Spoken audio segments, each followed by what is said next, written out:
Yo, this is the Code Breaker. This is Paradox. And this is D. What's going on, man? 18 days to go, man. It's time to get it done. We're about to be 17 in an hour. So I guess it's time for me to do my preliminary map before we really get into the last couple of weeks here. So I'll do a pre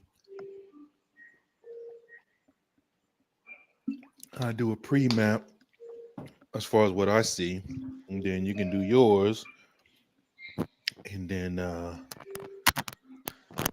we'll probably do another right before, maybe the week of, and then have like a final one during big election night. You know. But yes, this is turning out to be very, very interesting. Very interesting. Election. A lot of the different things that are going on and people's opinions on different things that are coming to the forefront. And what I like about it, man, it's almost like, when it comes down to this, people have their proselytinations and what they think is, who they believe, what America is, and all this type of stuff. Well, you'll get a good idea, you know, at least a snapshot during November the 5th. So, you know, I still think it comes down to white women at the end of the day. White women can make this a real easy election, both ways, really. To be honest with I don't. You know what's so funny though? Is that I think that it's gonna be static. you, it's been status quo, same way as always been. I want to see, like you said, I want to see because the only real difference between now and 4 years ago, I think the major difference is just abortion, right? And so the Democrats are just running on abortion, basically, right? And I don't know what the numbers are telling them. I'm assuming it's working because they're staying on it. So I want to see because you know what I've tried. You know what, I cannot remember. I think I may have seen an abortion poll just recently, but it's not anything that's significant. You know what I mean? Like it's holding. But I'm thinking to myself, if this is one of the major things, at least from a campaign perspective, that you're talking about and using against Republicans, what do you think by now when they run polls that it's like, okay, she does better on abortion, but I think it's I think I seen it today or yesterday. I think it's like maybe 15 points or whatever, and like Donald Trump is up 6 on the economy, and she may be up 10 on whatever, right? But I'm thinking to myself, forget that type of comparison, right? Just show me a straight up number on will the abortion position, same with the border on the right, will the abortion position move the numbers or not? So then when they do an overall number, they're tied or they're within margin. So it's kind of like, well, so the border is not really moving anybody. I mean, at least as far as the polls go. And polls can be polls, right? We know that, of course. But you know, you would think that if abortion, I'm sorry, if immigration was as terrifying as it is, right? Supposedly, that the number would look a certain way. The overall number would look a certain way, and then on the converse, abortion, you would see a huge bump or something, right? And it's just funny that it's all in margin, 3, 4, 5 plus or minus, and it's depending on which poll you want to look at, or you want to average all the polls together, depending on if it's likely voters, registered voters, or just American citizens in general. The numbers are almost right to each other, at least until the election, right? Then we'll get to see what's really going to happen, and how many more people are registered to vote, and then people who are actually going to go and vote. Because the only thing the polls cannot predict, and the only thing that experts and people are getting paid millions of dollars to do this type of stuff, right? All the news, all the pundits, talking heads, podcasters, etc. You still don't know who's going to get their asses in their cars or buses or walk to the polling stations and actually pick somebody. You know, You don't know the impact that RFK is going to do, or whoever else is on some of these. I mean, on some of these ballots in some of these states, you don't know that 1% or 0.5%. 10,000, 20,000, 30,000, 40,000 votes are it's gonna go to third party candidates all over the country, of course, right? Be it Jill Stein or the RFK. I think I don't know if he's on 13 states. I forget the number of states that he's on. And there's one or two other people that you're going to see pop up as well on some of these ballots in some of these states. But anyway, it's just funny that it's still 50, 47, 47 or 49, 50 to 48 or whatever, right? 2 points, 3 points, 2 points, 3 points, or tied. And even in the 7 or 8 swing states, it's pretty. I think she's up on some polls in 5 states, and he's down in 2, and then I think somewhere it's like he's up in 3, she's up in 4, or whatever, right? But it's still in margin, so it's kind of from a polling perspective, it's a wash at this point. At least how they're trying to present it, because the problem with capitalism, of course, is that it's a part of it, right? So pollsters make money from this stuff, and then the news media can feed off of it, right? So in my mind, are things structured in a way for the news media to consume this based off of like for example, the Democrats panicked. They freaked out for what? I don't know, maybe 3 days, right? Before she did her big run the last couple of days, right? They was freaking out all over social media, all the podcasts, all the news people, everywhere, right? Oh, the numbers are bad, her numbers are bad, the internal polls are bad. And then all of a sudden they're not bad. And it's kind of like, well, are y'all just generating content? this stuff was like a hustle. No, I'm gonna tell you that a reality after looking at it, after looking back at it. Here's the truth, Paradox, and you know this. There's still some trepidation when it comes down to her. The trust factor is not there. So what she's been able to do, which is, like I said, I'm gonna keep going to this, and I want people to remember that we said this from the very beginning. You create the candidate to beat you.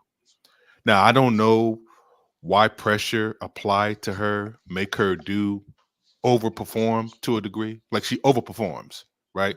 So if you keep her, I think if you kept her on the stump and not make her do drastic things, like how she's been able to respond to all these hot points that came up in this election.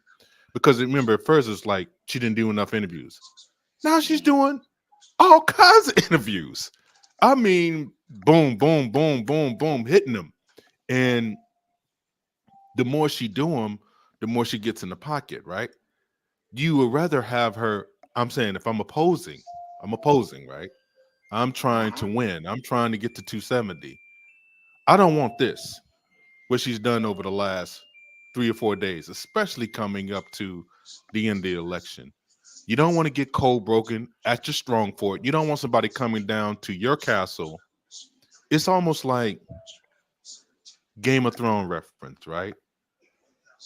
Someone going to what was it called? Castle Rock. What was the Northern Kingdom called where they was at? Like somebody going there and then breaking you there, right there at your particular castle, right where you're from. The Northmen, I think, right? Something like that. You're King of the North and all that type of shit. I forget there was a certain name that they had to their. It was called something where they were from. You know what I mean? Like, and going there, people don't like going there because it was such a home field advantage because of the weather. You know what I mean? Like, it was just like, harsh. You don't go there. Yeah, it was harsh. Right by the ice, right by the ice wall. It's ice. You over there by it. Right. So at night, you can't even hang out that motherfucker at night because you may get picked up by one of the night walkers around that bitch. Especially when it came down, when it got close to the 100 years, every time that they come around, they start sniffing around there and shit like that. So nobody wanted to go around near the north wall and all that type of shit. That's what she did. I mean, and what I'm trying to say is that. By the way, that let me just say this real quick, interject. That ice wall is Dr. Welsing psychology all day, every day. That whole thing. But anyway. Oh my God. It but anyway. I never let it go, Dr. Welsing. I know you be in and out. I'm never in and out on them two. Dr. Wells and Mr. Fuller. No. I may, I have my I may. critiques. I don't know. You know, we, you know, yeah. I don't believe in kings and queens, so I They're gotta not king critique you. queens. I'm an They American. never. Hold on. First of all, they never said they were king. I'm not gonna get into that with you, but anyway, you know what I mean. But the I logic. don't believe in the following logic. people. Is my point. So people start to tend to have a deity problem. Oh no, psychologically. So you gotta be careful with all that stuff. no deities. Yeah. Everybody needs to be stress test. But like That's I all I'm said, saying. yeah, the ideas that they hold with the logic, it holds up in some cases. So let me It just put it sounds. like that. No, it Yeah, sounds all day, every day. right. But it's devoid of ego too, by the way. It doesn't Yep. uphold, them as some kind of all-knowing person. Exactly. But just observing, the environment. But it's not. But remember, I'm not talking about them. I know. People. Okay. I know. All right. Yeah. Not them. We know. They're good. We're on it. We know a real popular person that has made Yeah. That's all I'm saying. which is disgusting. Every time I think about it, it's disgusting. Yeah, man. Maybe we should have came out and spoke about, because, like I said, she's the reason why we created our own channel. So I feel like as long as we had this channel and as long as we've been doing this and kind of representing a little bit of that, like, yeah, that's kind of, because taking even some of the talking points that we talked about with race and all that type of stuff. Anyway, that's a whole nother thing. They remixed I didn't mean for us to digress, but yeah, they remixed it and made it into something else, man. By the way, we know that we know. Every time I watch Games of Thrones and I see that, and I see the ice people and the ice wall, that's all I think about is Dr. Wells and all the day, touching you and then passing day. passing it like it's kind of cold, resurrecting you. You know what I'm saying? That's all now you part of our army. See. Yeah, now you part of our army. Yeah. The whole transfusion. And I tell you, like Mr. Fuller said, is that they tell on themselves, and he's 1,000%. They can't hide it. Right. So they tell it themselves through film. In my opinion, I think that's the tale. Films and books, but films give you the visual of it. Yeah. They can't hide it. They're gonna show them. They may not even know they're doing it. To be honest with you, conscious or subconscious. So anyway, what she's been able to do is save her own campaign. Like I said, she's doing we follow politics for 30 years. I mean, if you don't understand how impressive this is, I don't know what to tell you. A lot of people like just even rewatching it, the interview, and then seeing how he pressed her. Like I didn't catch the very, very beginning of it. Like I came in like, will you send me the link? I came in like around 10, 12 minutes. So I was at the bottom half of the immigration question when she kind of got her bearings and stuff, like, but he blew his load and he had a whole list of questions. I could tell where he wanted to go. 5 pages of questions. You could tell he's just like, boom, I'm gonna knock you. I'm gonna hit you with this. He went on Sean Hannity tonight and talked about they was trying to wrap me up. I want to get into her policy. Stop it, bro. He admitted that he got done. Of course. Like he admitted it, she got me. She got me. Like maybe she came to get off a talking point and she was successful. They don't like Donald Trump on Fox News. They want somebody to beat him. I'm telling you. Just watch the show. Just watch it. You gotta watch. You gotta listen. You don't listen to what they say. Look at their eyes. I've been looking at their eyes for 8 years. Trust me. Because I don't mean the common everyday MAGA person that's in America. I'm not talking about those people. Right. I'm talking about East Coast, West Coast, quote unquote right wing, DC, New York, Hollywood, big city people. Writers. They don't. Elite insiders. They're not. Not only that. I'm talking about all the people though. Big money, big business, billionaires. I got you. Exactly. All those people, I don't care what their politics are. They can be as right wing as they want to be. Now the grifters are making money off of the MAGA people, which is unfortunate. They're being basically grifted, unfortunately, by a lot of people. Even fucking Anna Caspero on the TYT is moving to the right to grab some of that money because It's just those folks It's are too dedicated, bro. delicious, man. You know, be it the Hodge twins, I mean, pick somebody, right? Joe Rogan, it doesn't matter. They're so loyal because remember, people on the left are more intellectual, even a regular person, right? So they tend to get bored. They want a lot of different things. They're not going to give you their money. It's a whole process. That's why CNN and MSNBC are falling. They're failing as a company. They're failing, right? That's why. Because of that. Guess what? Do you know that more Democrats watch Fox News? I was just about to say that. That's why Fox has such a media. More Democrats watch Fox News than CNN, bro. I was just about to say that. Just make it make sense. I don't even understand that, by the way.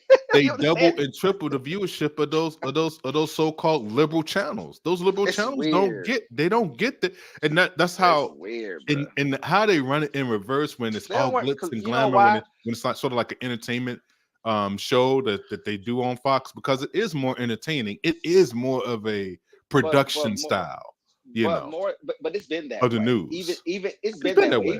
Even before they went super crazy, it's been that way. And the reason why is for a long time, no doubt. The reason why, in my opinion, as far as people who watch television, especially older people, I believe that the reason why is because some of the things that the left talks about, it's just it's really not. It doesn't really truly represent the country as a whole. That's just how I see it. So when Rachel Maddow started talking, or Lawrence O'Donnell or Chris Hayes, if Chris Matthews was still on the show, that's a whole other conversation, right? If Joe Scarborough, the old Joe, that's different. But once they decide to go where they're going, it's just gonna be a smaller audience anyway. It's just the reality of it. Which is why Joe Scarborough has 4 hours, by the way. You know he has 4 hours in the morning now. I don't know how long they've been doing that for. I stopped watching a lot of the mainstream shit. You know, he only had 2 hours. I said, when did they go to 4 hours for his show? Man, that's like half the damn day. But it's probably their highest rated show, though. I'm guessing. That's what I was about to say. He has most of the audience there. Like he is the he is the golden cow. Yeah, he is the channel. Yeah, for sure. Even though they make you think it's Rachel Maddow, by the way, because she's so smart and intellectual. No. I know black women who love her. I know a lot of black women that love Rachel Maddow. And I've told every one of them that she hates black people. That's kind of disturbing too. Every time I talk, I don't know what I don't know what older, the affiliation with older, by the way. Not just older, but our age and it's from 35 on up, bro. Like you know, and don't get it twisted. I would concede. I liked her. Watching when she first came on. Meadow. For some reason, I liked her, so I won't. I'm not going to just say that and just leave it alone. I watch her show every day, so I'm not going to say I didn't watch. I never like. But I ain't gonna fake. I'm not gonna fake it. Pretend I didn't. I'm not. But I don't do that. So yeah. I watch her show religiously, bro, for a long time. But I watch MSC in general. But I liked her show. I like how she does. I've always liked how she puts her show together. But then I've watched her switch, and then of course I was out at that point. This is 10 years ago now, probably longer than that. But I watched the whole channel sort of switch up on what they were doing. It got kind of weird for me, just in general, because they are smart people, I think, in my opinion. Yes. But it just got Chris Hayes. I think he's smart. I think she's smart. I think really everybody they hired on that show, I think is pretty smart. But boy, they just had to just keep pushing it though. I can't do it no more. I don't even know if I like I'm trying to think who's a white woman that I can tolerate this on the white left. Wow. On the left? I'm talking about for me. That's not a non-black, but just a white person. That's a female. A white person, yes. I don't know if there is one, bro. For me. Oh, I got one. Have I ever? You probably don't follow her though. Who? What's her name? She's a money chick. I know you don't like her. She's a money woman, but she's a redhead that comes on. She used to come on in the morning, but I think they gave her her own show now. She used to come on right after Scott. She used to come on after Joe and Mika in the morning some years back. In the morning. But I don't know her. I cannot catch her name off the top of my head. Yeah, she's a redhead, but I like redhead stuff. So it's already a given. You may like Alex Witt. She comes on every Saturday. She's been on for years now. She does the weekends, but she's pretty. she's pretty just generic. She's a She's how generic. the news used to be, by the way, when it was good. Just read the news. I don't care about your opinion. You're nobody. I guess the closest And there I know you would don't like be. Jen Psaki. She's another redhead. She used to be Nah, man, I she don't was fuck with her either. Nah, she, I don't. Nah, I just that kind of quirky. You know who they remind me of. All of them remind me of what's the name? The one with the name begins with a B. They that nice. I just I know. it irritates me, bro. It does. I just that voice. Nah, What man. about Nicole Nah. Wallace? George Bush, baby. They hired her goofy ass. At least she. I mean, I know you don't like people on the right anyway, but you know she's a right winger that came over to the left and got on. I don't know I how guess the they hired closest her. the The closest bitch one is that a I could Georgia. tolerate is Who? the one that's on Fox that breaks him all the The time. sister? But I guess Oh, no, the the white white, woman. the Democrat. Oh, yeah, she a beast. Yeah, she's a 'Cause I guess beast. they keep her honest, and that's what I like. I like when somebody can keep them honest Yeah, I'll give you her. in the Yeah, I'll give you pocket. that one. Yeah, she just facts. Just give me the facts. She just facts. Yeah, yeah, She yeah, needs to yeah, be yeah, on yeah, yeah, yeah. MSNBC used to be like that, by the way, They in my need to opinion. But hire. that was They 20 need to years ago hire now. somebody like that. Yeah, well, Yeah, Trump went after her today, so good. But yeah, I mean, but you know that's cool. he did a truth on her because she goes viral pretty, at least from a left perspective, she goes And it's the viral every same. day, basically, bro. It's the Every time same they put her on reason there. why. It's the same reason why. Remember, we was talking about Kamala don't need nobody's protection. She don't need nobody to be trying to protect her and try to look out for her best interests. Or the brothers need to be no. Well, I'm gonna tell you Let something. her If let she her get wasn't, stress test, and she has proven that she can basically do her own protect. She can protect her own goddamn self. They sent out their best hitter, bro. They best hitter, like yep. like they like Rivera. They sent out Rivera to close her out, bro, to strike her out and get her up out the game, to get her up out the paint, bro, and run a narrative against her. It did not work. He know he failed. He know he failed. And I know a lot of Nope. people, oh Yep. man, you just keep no. You know how you know? It's because the man admitted it himself, not me, not It doesn't. Paradise. Now this ain't got nothing to do with It doesn't. no. Look. I'm holding my own nuts. A good politician is a good politician. I don't give a fuck who they are, who they under.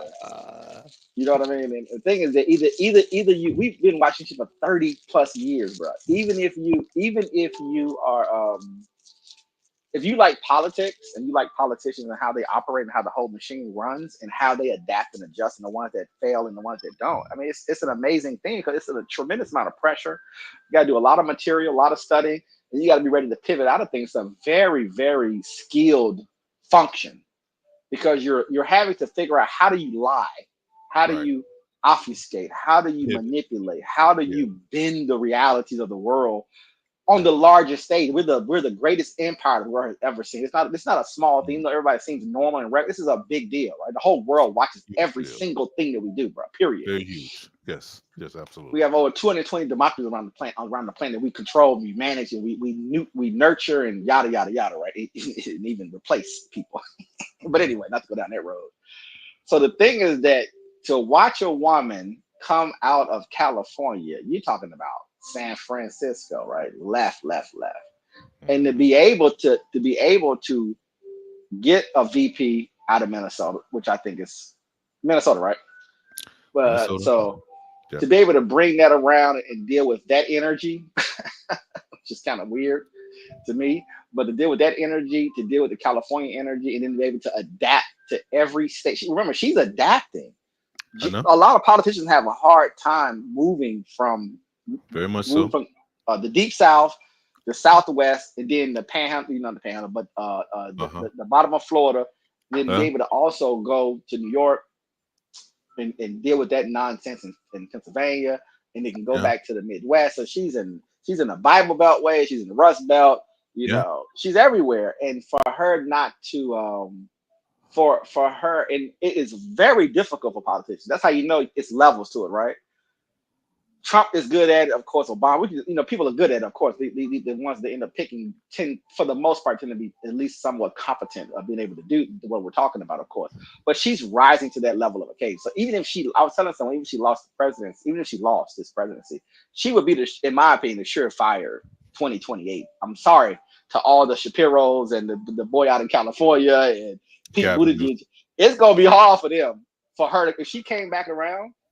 It's gonna be hard for her not to be the nominee, in my opinion. So we're not gonna say it's gonna happen, of course, but if it happened, it would be very she's gonna be very formidable because, like you said, the Fox News interview to me is it.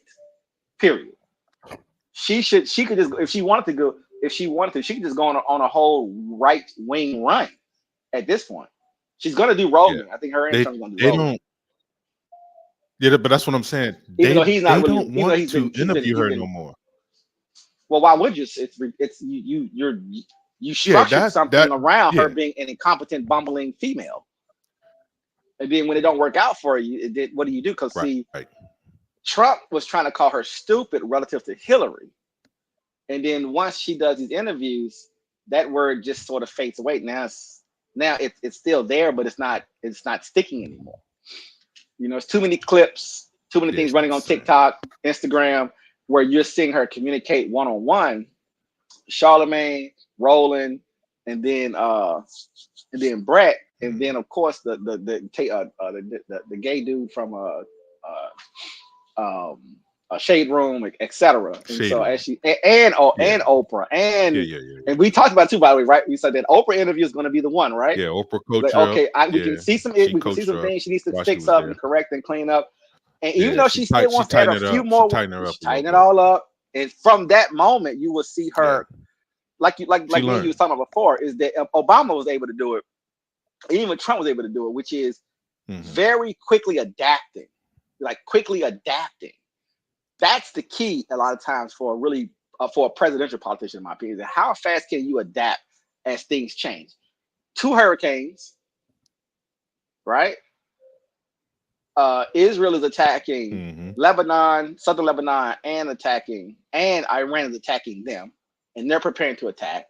You still got the Russia and the Ukraine situation, and then you have Kim Jong-un, who wants some attention, right? So he done blew up some stuff on some borders by South Korea to get some attention, and it's still not hurting her. You know what I'm saying? She's still, and matter of fact, they don't even want to ask her about foreign policy, which to me, again, is from a Republican perspective, is shocking. Just so you know, it is shocking, bro. That Brett Baier had 45-50 minutes with her, and he wanted to talk about the fucking border for 30 minutes, which is a waste of time, in my opinion, to be honest with you. I know Trump has made it an issue, but it's not an issue. I don't care what nobody say, bro. We've been watching the border our whole lives. It's just, who cares at the end of the day? There's a boatload of issues to deal with. He should have asked maybe 1 or 2 questions about the border and just went on to the next thing at the end of the day. Had plenty of space to give her to really see what her policies were versus what Biden policies was. I think she was ready because she did do the break. She did the clean break from Biden, in my opinion. And then I was thinking that she was ready to now. I think she was prepared to give more examples of how she was going to be different. But of course, he was trying to do his own thing or whatever. So I want to see her take her next interview, maybe a one-on-one, and can get more in depth, obviously, in her policies. Because from a Trump's perspective, like I always said, there's nothing to really talk about on Trump's side per se, just because it's the same old for 8 years. So it's the same conversation at the end of the day. She's the new person on the block. As a matter of fact, she needs to spend more time starting today or yesterday showing not only how different she is from Biden, but really talking about, you know what I'm saying, how different she is, and kind of lining those things up. Because a lot of people on the left who do this for a living, they were very excited. Some of them weren't excited because that's just how they are, of course, but some were excited that she showed that break from Biden. It still respected him, by the way, and then just bury him. Yeah, it was very respectful. It wasn't like a complete break from everything that she did. She just said that how she was going to put her own, differences on the presidency, which makes perfect sense because she's not him at the end of the day. So she's going to run the administration in a unique way that's going to basically be curtailed to her personality and who she is. A lot of Yeah, things she's going to probably her and keep Tim the Walz same are because, very. of course,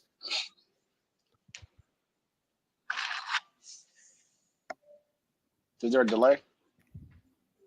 go ahead. I was just saying, her and Tim Walz are very. If you really look No, at no, all I our can hear you. Go politicians ahead. for the last, we'll say 4 or 5 cycles, I mean, I would argue that they're not really highlighting this for some reason. I'm not totally sure why, but they're very different than previous politicians, in my opinion, as far as running for this level of office. I think. I agree. Yeah, Yeah, I agree with that. they're just not no, but for some reason the left is not framing it that way. And I know it's a very, very short amount of time, so maybe you just don't have time to really explain truly how different it is. I think. But you got to think Trump is unique, and then Biden's a career politician. Hillary's been around forever. Um, Obama is his Yeah. own thing. It's not the same thing. He's different as well, but it's just different. Obama even is from his him. own thing. Yeah. And then you look at Clinton, President look at Reagan, look at Obama's Bush, his own etc. entity. Just how they're tied to things in Yeah. our political system is just different. And so to have their backgrounds, their upbringing, and even their finances and just their behavior, it's just interesting. Tim Walz even more so than even her, to be honest with you. It's a very I would argue it's a very unusual. And I would have thought America would be more receptive to these two people, to be honest with you. And for America to sort of like I tell you before, is like the polish, like the sale, like the big personality, versus the Midwestern boy who's really Midwestern, right? And a California girl who's really from this area, who's really down. Remember something, they're down to, in my opinion, they're down to earth. Obama would have been down to earth, but he had such a natural celebrity to him that the whole machine elevated him to celebrity status. So you really couldn't spend a lot of time for really feeling that, community organizer energy. You really couldn't feel it. He went instantly to a superstar, basically, right? Overnight. Michelle obviously has it, in my opinion. That's why she's beloved, I think, to be honest with you. Because she kind of has a mix of a little bit of both. Yeah, they're very. They're supernovas, man. You can't really explain the talent that oozes out of them, as far as even having people support them that don't really like them. That's a unique. Yeah, I've heard every single Republican across the board say two people that she's automatic. By the way, comes down to I haven't met a Republican that hasn't said she's not automatic. Every Republican I've heard say that for years. Yeah, Michelle Obama. Yeah, automatic. She's automatic. No, Michelle. Yeah. They don't want her to run. Like nobody wants. They say they're going to run her because they know that she is. I don't know how you beat her, to be honest with you. If she decided to run. Yeah. Now, the problem is if they put her out on the like on that final 2-week run and they trot out Michelle out there, it's gonna be difficult, man. It's gonna be real difficult for them to hold on. Because the states that I'm looking at, that's going to be an issue for Donald reality outside of the polls. I'm not really even thinking about the polls because I know they're like they're all before 4 and 3%. Oh yes, it's going to come down to districts. It's fluctuating between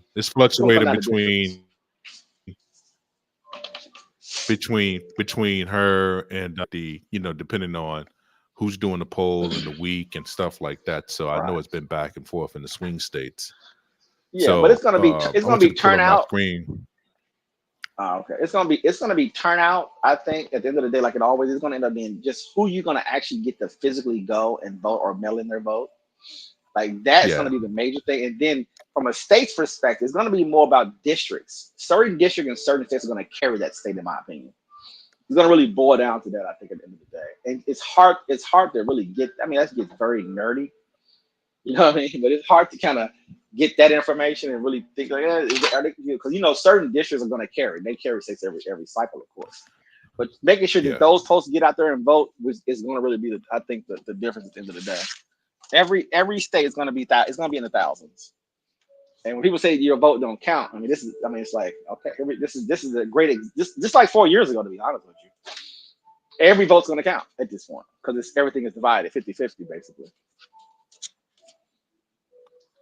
Hold on for I thought just you were one gonna pull. second Oh, you did before you pull it up. pull up my Okay, I screen. didn't I'm see it. trying to see if. Yeah, just give me just 1 second. Let me see if I can get it full here for a second. I'm trying to see if I can get it to kind of like show the whole screen without it having so much of this craziness on here.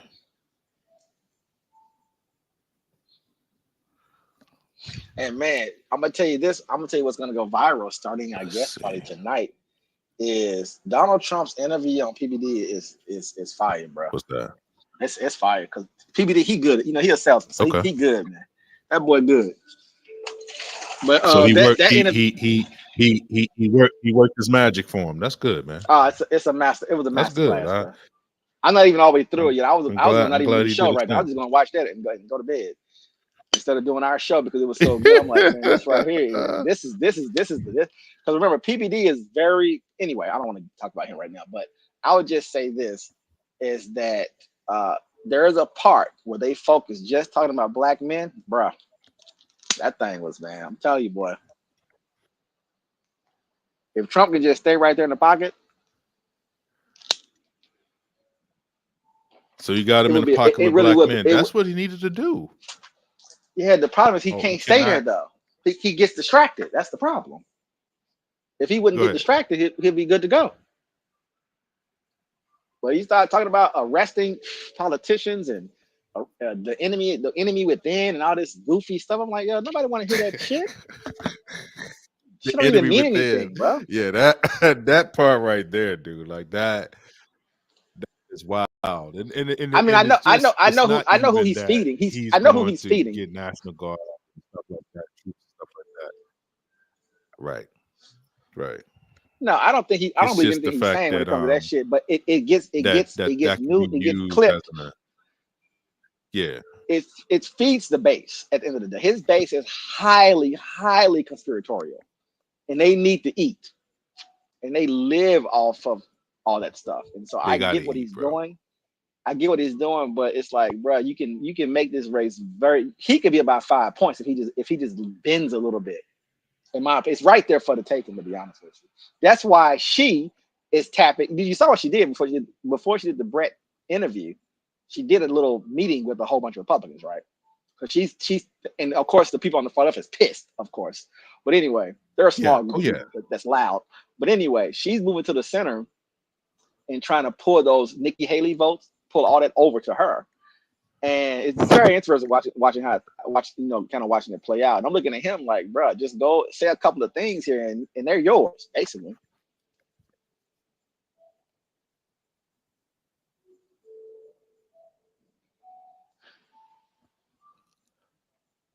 And the thing is that I don't You even think ready? he's answering the. Yeah, I'm ready. Give me a second. Can you hear me? I can hear you. Oh damn, I must be on delay. I must be on delay for real. Can you hear me? No, can you hear me okay now? Yep, I can hear you.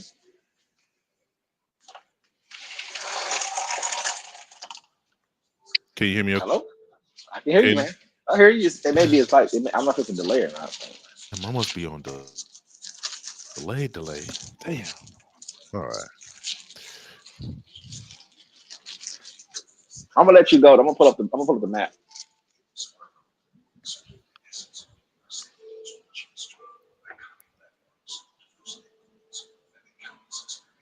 Oh yeah, SC Cup. Yeah, yeah, yeah. I forgot about her. I don't think you like SC Cup, but you might. I don't know. She might be a little too high strung for you. Yeah, I know she is. That's the one. That's the one with the glasses, right? Isn't that Yeah, the white but one with the glasses? yeah, man. Yeah, I know she is. Yeah, boy. She with it. It's obvious. Check downtown NYC. So what I'm going to do, I'm going to run through. So what I'm going to do, I'm gonna go ahead and run through some of these states and see exactly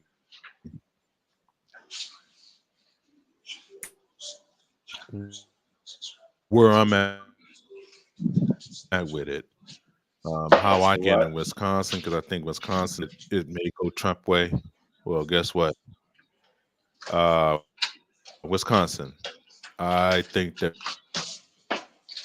Wisconsin is going to go Trump's way, barely, but I think he's going You, you think he's gonna get Wisconsin?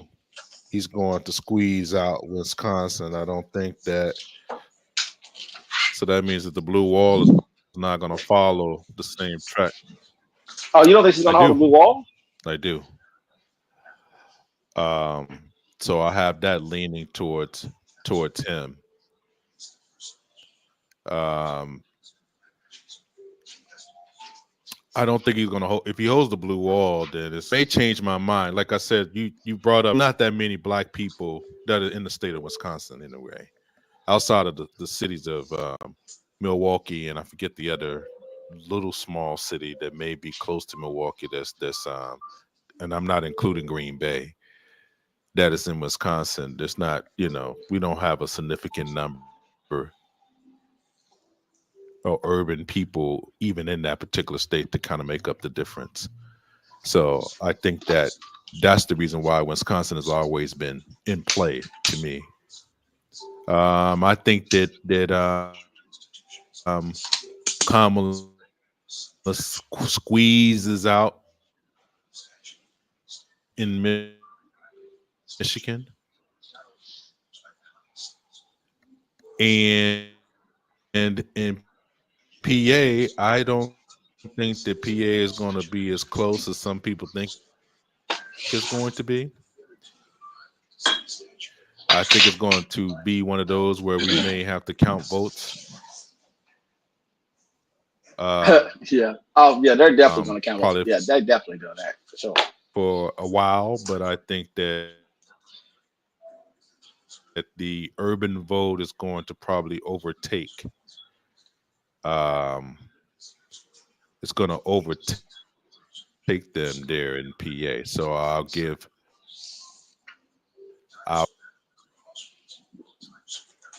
he breaks the blue wall, but he doesn't completely break the blue wall like he needs to break. Say what now? Sorry. I didn't say anything. Go ahead. Oh. So out west, I just think that there's just too many. I haven't really seen Mark Kelly out on the stump for her as much as he probably should think that Arizona way. So Donald, Nevada. I think the Nevada, being that it's basically a high propensity for abortion, I just think that the abortion issue there is just going to swing that vote um, slightly towards Harris. It may be close, but I don't think Nevada is going to move that far to the right to where they're going to be safe to actually get that particular vote. So now it comes down to these two Sun Belt states, Georgia and North Carolina. So I will begin with Georgia. I think that Trump barely, barely wins Georgia, barely, right? And I think that she surprises everyone and she takes North Carolina. And that is because there's a double negative running there with Mark Robinson, being that he failed with the governor race there so badly. Like I said, he's running at least 13 points behind. And very seldom have there been a situation where if there's a governor candidate that's getting elected during the same year that the presidential election is going on, and if you have a person that's that down as far as the governor race, um, yeah, it's going to be hard. And you're talking about a two-term Democratic governor there with North Carolina with Roy Cooper. It's going to be very, very difficult. They're going to have another Democratic governor there during this particular cycle. It's going to be very difficult for North Carolina to hold on to it. He gets one of these states, North Carolina or Georgia. I'm just picking North Carolina because I don't think that Donald Trump is going to get both. So I'm just going with North Carolina because of the double negative. there in North Carolina. I think that she flips North Carolina, even though North Carolina is a very, very difficult state to flip for presidential and national elections. They choose governors that are Democratic, but normally presidents they pretty much in line with Republicans. So Well, let I me give you think the that number. Let me brings give it you the up numbers for those. to Well, let me give you those numbers. 282, Let me 282 to 256. That's what I think it's going to be. let me give you those Go numbers ahead. though. So 1.627 million people voted for Biden in Arizona, and 1.661 million voted for Trump. Biden won by Donald. 0.3%. He Yeah. won by 10,000 votes. Yeah. Just keep I that know. in In perspective. Arizona, right? So Yeah. that's Arizona. And the reason I'm making a point about that is that I get it. again, everyone is making a lot of money talking about this stuff and who's going to do what. But if you just focus on the numbers from 2020, 10,000 votes, Yeah. 10,000 votes, bro. That's Arizona, right? Won by 0.3%, bro. So that's anybody's election, Yeah, right? that's nothing, man. That is, yeah. So if you And look at you think about most of the people, and most of it's the people all that it's, moved to Arizona are this very, go ahead. most of the people that moved to Arizona are very conservative. No, I was just saying that most of the white people that moved to Arizona are very, very Right. And so in Georgia, Biden won by 0.2%. He won by 11,000 votes. The 11,000 that Trump was looking for.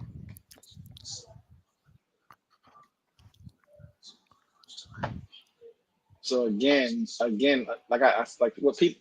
That's my whole point about comes down to turnout, right? So it's fun doing politics, just for the entertainment value. When we're talking about some of these states that are going to swing, we can say whatever we want to say. Unless you know who's going to actually go and vote, you don't know, in my opinion. And that's just how I see it. You just don't know. Regardless of the Senate race and how tight that might be, et cetera. When it comes to the presidential race and people checking the box for the president, a lot of people don't even do that. You got people who don't even vote for president. They vote down ticket. I mean, when you start looking at the breakdown of some of the numbers, some of these states, there are states that for Trump to win in 2020, if people would have just voted for somebody for president and didn't leave it blank, it could have went either way. Just put that in perspective. People went to go vote and did not check for president. In these kind of races, that shows you how tight it is. It's just interesting. That's all. 46. So if you look at Nevada, right, Biden won by 3%. So 700,000 votes versus 669,000 votes. He won by 33,000 in Nevada. Right. And only 1.4 million people voted in Nevada.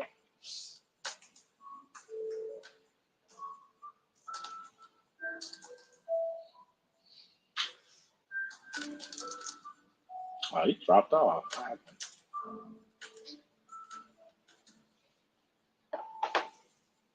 That's not bad, though. The adult population in Nevada is 3 million, 3.19 million. 3 million in Nevada, and what's that, about 50%? Yeah, about half voted. 50% of the population voted in 2020.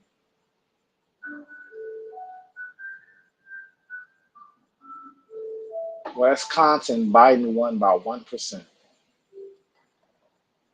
And every time, is he back on? What's he come back up here? Because see, I really don't know. I think Joe Biden carries a lot of history with him. And so for him to eke out coming off of Trump and coming off of COVID, I don't know. I just my gut just keep telling me that no matter how well she does, I just don't trust this country. It just seems like he's gonna win, in my opinion. Wisconsin, Biden won by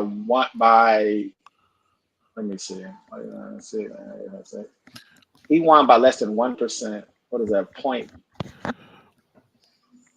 You see the states that What's the math on that? Can you hear me? Can you hear me okay? Yep, I can hear you good. So you see the states, that that I kind of flipped for them were the ones that were like very, very close. I just think that within the margins.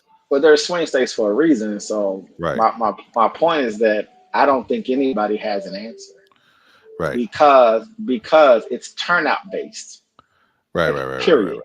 So you can sit in there, you can sit in Pennsylvania, you can go there 1,000 times. And the same folks who's going to vote 6 months ago are the only ones that are going to vote this time, and nothing's going to change.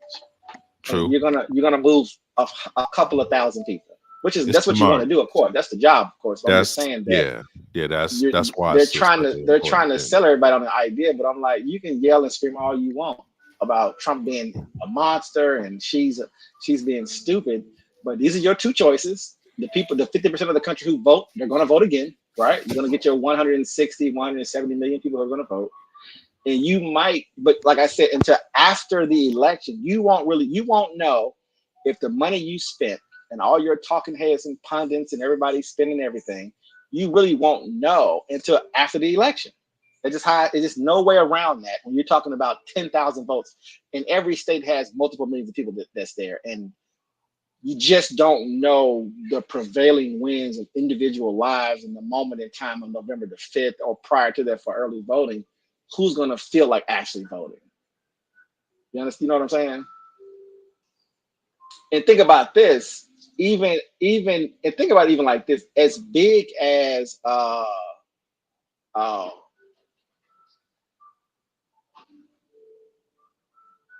and let me say it this way: if she was more popular, I think it'd be a much harder race. I'm just not sure. Again, in 2020, I think me and you both agree probably that people voted against Trump mostly. So I wondered to myself, the 10,000 in Arizona, the 20,000 in Georgia, the 15,000 in Pennsylvania, are those people who would have either stayed home or voted for a Republican because of Trump's antics for those 4 years and January 6th and COVID, et cetera, and just uncertainties in general. It got them out their house and actually went to go vote or mail in vote. And I won't get into the conspiracy theories of ballot stuffing and this and that and all this other stuff. I don't want to get into all that other stuff. But just to show how tight that number is, I'm trying to get Pennsylvania. Joe Biden won Pennsylvania by 1.2%. And 6,700,000, 6,800,000 people, 6.8 million people voted in Pennsylvania in 2020.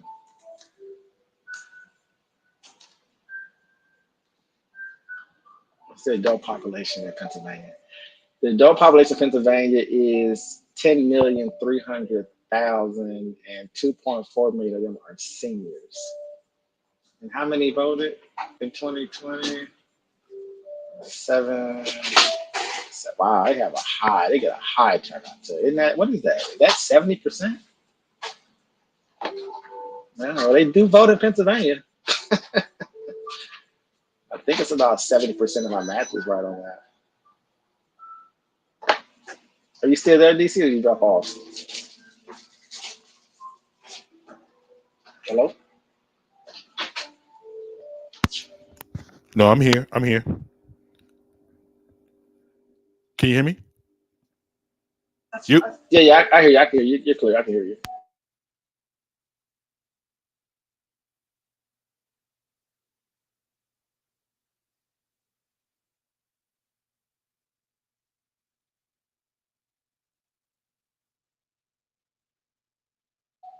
Yeah, I can hear you.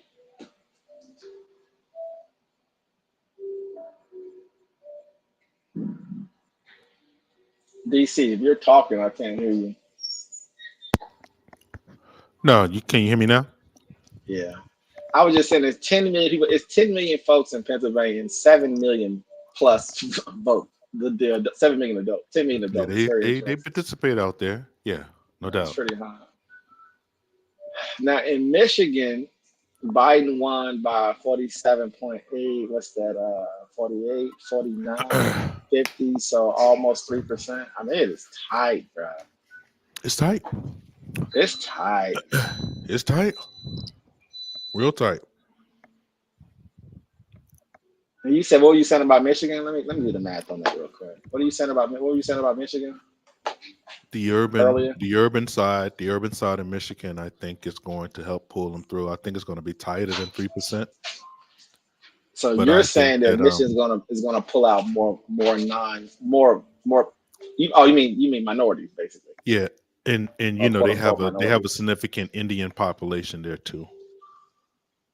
That votes, in And Michigan. is that where the Muslims are? Yeah, that is.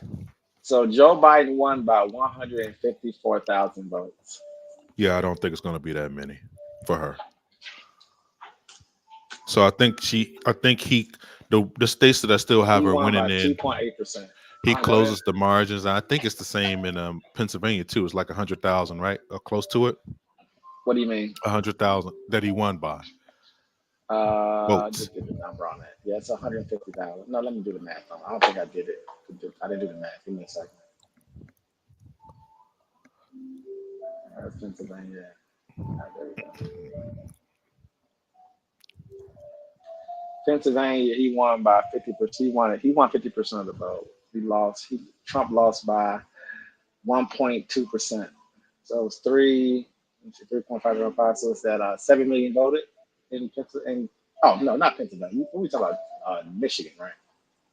Well, we was talking about both Michigan and I said Pennsylvania too. So I was. Oh, my bad. You did say Pennsylvania. Yeah, My bad. yeah.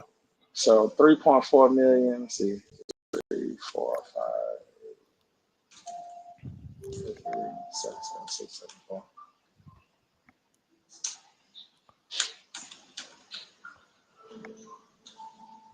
Yeah, I saw Elon. He was there today in Michigan, Pennsylvania.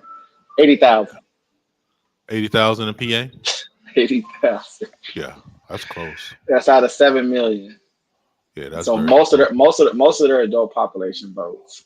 Yeah, I thought it was like over 100,000 in Now PA too. 3.458 voted for him. 3.337 voted for Trump. Gotcha. Okay. So it's a point. He wanted 50%. Trump got 48.8,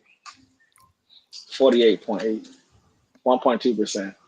I mean, this is nominal numbers, bro. This is literally pure turnout. It ain't even, like I said, they don't know. I don't care what nobody's saying. They don't know. When you get to these numbers, you don't know. It's gonna be who's gonna go. Yeah, it's turnout. Period. Yeah, It's turnout. nothing else. It's Nothing else. You always spend all the money you want. that's a big thing, especially unless you have a transformative candidate. Unless you have a transformative candidate. Yep. Yeah, turnout is always which was Trump in 16, which was Biden, which was Obama in 08. I can put up the 16 map, and I can show you the numbers. You want to do it real quick? No, I think that the hidden vote it was so 319. It was 319, like 205 or something, bro. Yeah, the demolished, MAGA vote, demolished, the MAGA vote was so hidden. It was just, by the way, yeah. early, and he broke 8 p.m. It was over. 8 p.m. It was over. Bro. We talked about it. Yeah, he broke the blue wall. Yeah, he broke Pennsylvania that's called early. When they saw that, stuff, they bro. were just like, they're like, oh, it doesn't look like Hillary is going to get. Yeah, there was a lot of slow singing and flower bringing, boy. Very early, their tears were flowing at that party down on Constitution Avenue. Never get too close to the sun, man. When it comes to politics, man, never get too close. I understand though. Tears flowing, boy. Biden won Wisconsin by 0.7. Yeah. So 3.2 million, 40,000 voted. And remember something. This other thing you have to remember too is that these are record-breaking votes. By the way, it's not even like it's a low turnout or people didn't really want to go out and vote. No, this is record-breaking votes. This is Participation 20 wise, plus yeah, million, 20 plus million more than the than previous 16, I think. election. Yeah. Than 16 Yeah, I mean the loser got the most votes of any candidate ever in the history of, in the of history of voting exactly. outside of the winner. So I mean, yeah, that just it's wild. It was a very unique time. I want to see if it kind of carries the same Biden won energy. Wisconsin by 20,000. Yeah, that's crazy. They will. I'm gonna give you this one. They will. It will be more people voting this year than last than 4 years ago. So if that is the case, man, then yeah, I mean that mean this is The moving in the total right the, do- trajectory. the total vote count was 157,200,000. So you think it's gonna be roughly It's what gonna break 170 this 160. time? It's So gonna. I think okay. it's gonna break 160. Okay. I don't know We'll about see. 170. I don't know if that's in there, but I'm definitely thinking over 160. I'm gonna have to take Another another look at 13 the million. numbers, like the raw numbers, because I kind of like just did the map off basically Yeah, what I've been kind of yeah. like just looking at But for the see, I last have. two But you want to months look. now. Yeah, but when you look at the districts, though, 'cause I'm trying to find my district now. When you look at the districts. Look at the district that swung from 16 to 20, and then that Yeah. margin, dude, it's like 2,000 votes in this district. I mean, it is for the vote. I mean, these are the districts that swung the election, right? Yep. When you dig into the district, you're gonna find that it was 1,500, 2,800, Yeah. Especially in 4,500. Georgia, because I think in Georgia it was Savannah, right? Savannah was the state, Yeah, the they city that carry. really that carried the state over. Right. Yeah, yeah, yeah. Not really. Atlanta going to do what they do, but then Savannah kind of really, because it was Right. late. It was And a that's late. It was a late swing in. And the yeah. thing about Georgia going to be so close, man. He may not even get Georgia either because of how Georgia doing the early voting. We already Yeah. talked about that earlier too. I But I that's what I just was I telling you just about as far as Georgia's going will to be she. difficult. Georgia's going to be difficult to hold on to flip Well, back her to her blue. win for me, her win for me will be the growth of the base. And so in Right, those states where people you can poll all day, but you're not going right. to know the new registered voters or the people who are registered vote who just don't come That's the out. hidden vote. If Yeah, because she I think sees if she they got sees because that how many vote, people they said that just turned 18 that are new voting? oh, that's a It's like crazy about number. 20 million children Yeah. that is like just brand new that wasn't from the 2020 electorate is, and we don't got none of their numbers. Like that's what I'm saying. So it's going to be very unique and different. So that's why I say That's like the my point is college that you towns can't and you stuff can't like that I don't believe too. they can poll it. Yeah, it's going to be hard to pull. This is going to be different. That's why I kept Pennsylvania in her column because of the But college that's that's vote that's why they stuff lost. like That's that why too. that's why they couldn't call the Trump race because it's people that you can't poll, and they spend a Yeah, lot of money polling, but you yeah, can only poll who you can poll.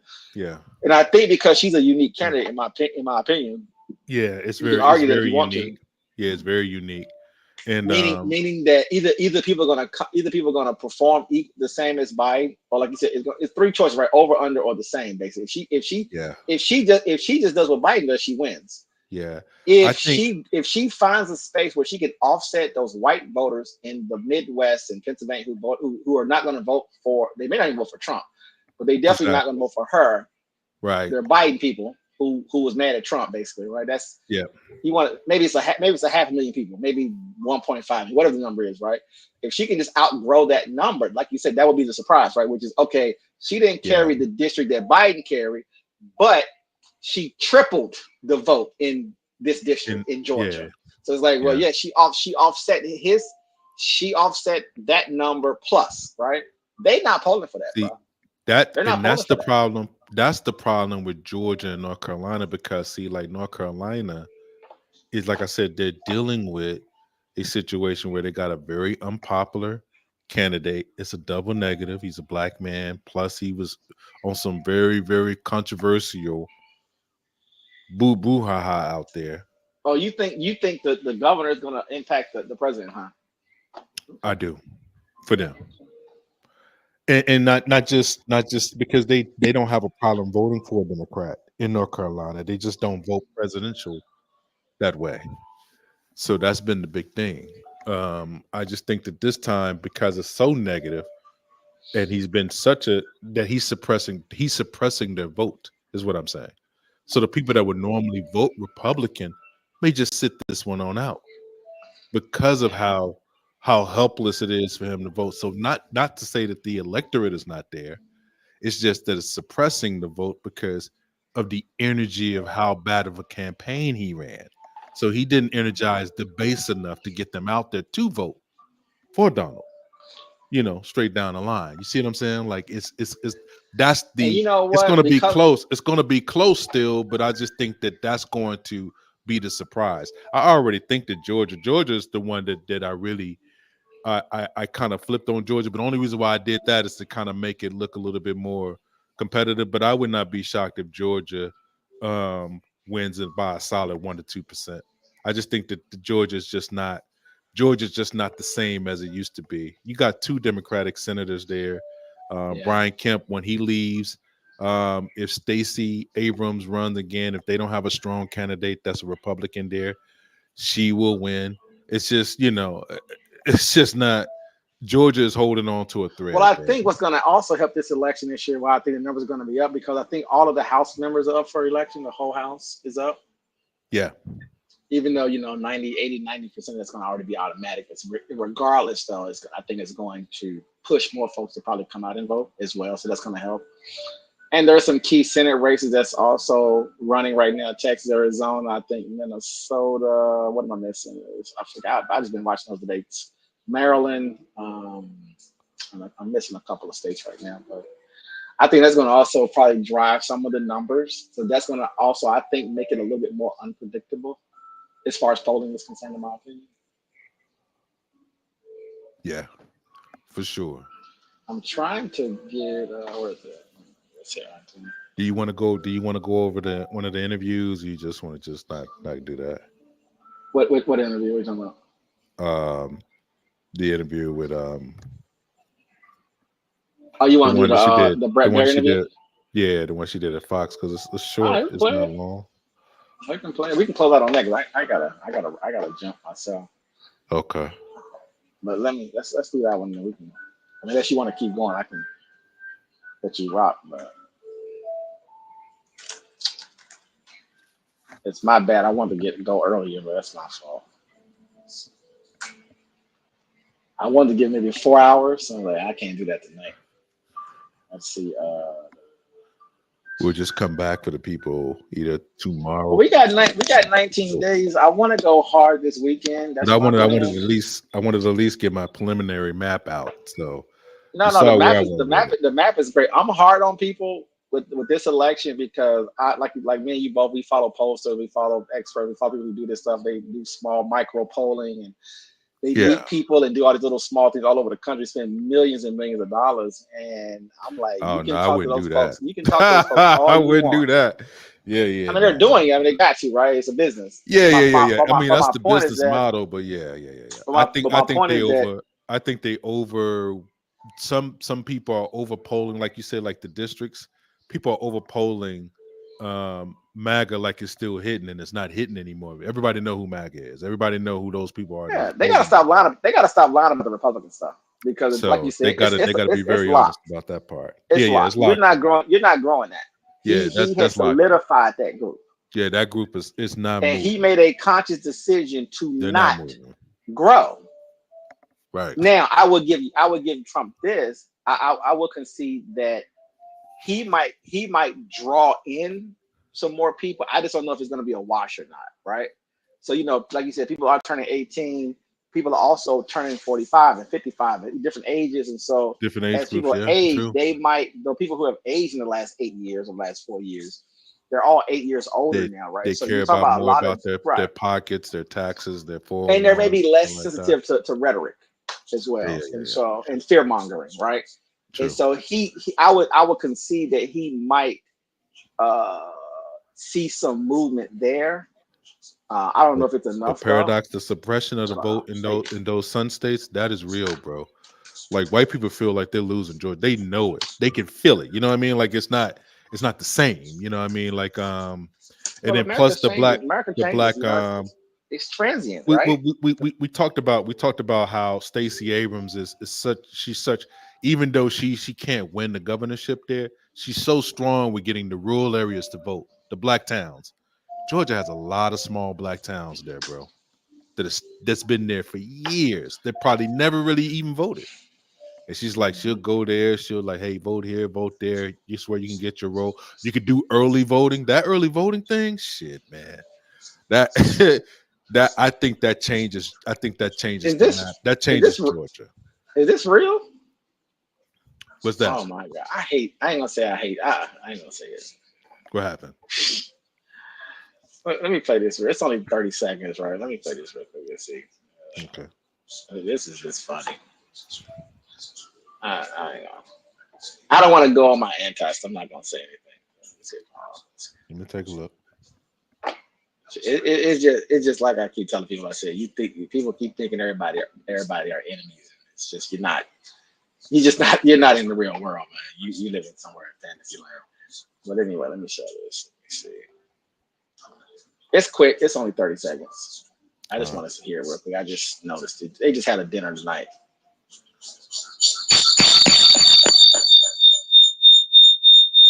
You getting feedback? You good? I didn't mean to do that. I didn't like Biden very much, and now I like him quite a bit. You know,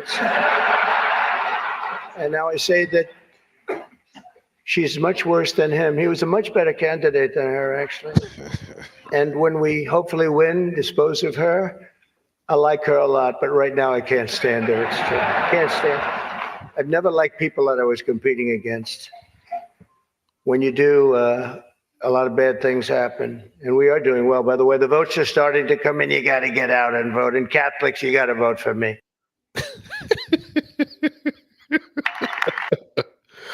I just want you to see who's there. That's all I'm going to say. Don't come out. Just notice who's here. Thank you, everybody. Look at their face. I know you know these people. Yeah. Thank you very much. It's an honor. They told me under no circumstances are you allowed to use a teleprompter. And I got up here and I see this is beautiful teleprompter. So, but anyway. Yeah. See what I'm saying, all right? Remember something. Remember this. I'm just gonna say this for. Just remember conspiracy theorists and deep state, right? Aliens and Area 51 and right. You know Russia and Iran and China spies and end of the world. The world's coming to an end. They're gonna destroy the world. It's a horrible country. Everything is coming down. The Alex Jones syndrome, you know. Yeah, everything is horrible and everything is terrible. But at the same exact time, all of our millionaires and billionaires tend to have a good old time in this country, right? Going to these formal dinners, eating good, living good. All of them are friends. Yeah, across the all of them are friends. Yeah. They go to the same they go to Trump golf courses all the time and play. Yeah, true. All those the Democrats is what I'm trying to be clear about. Millionaires, billionaire Democrats. These people are all. Anyway, I don't want to rant on that right now. So anyway. Let me get back to what I was saying. It just disturbs me that Americans as a whole don't have a disdain for the ultra wealthy. I just find it unusually strange. Well, that's and I'm gonna give you one more by the way. You know, but we talked about it. What's the thing that we don't like talking about the most? Shit. Right. That's why. That's what they use as their buffer. I want to get this one other thing on the record before I bring this up. What's so funny is that people who believe in conspiracy theories, right? That whole vibe, which I think is all fake, basically Russian nonsense and American nonsense, right? I'm gonna say this, bro. Elon Musk is the richest man in the world, right? He's putting brain chips in people's heads, flying into space, robot cars. And automatic. I don't know if you've seen what he did, by the way, which was amazing. By the way, they caught the super. I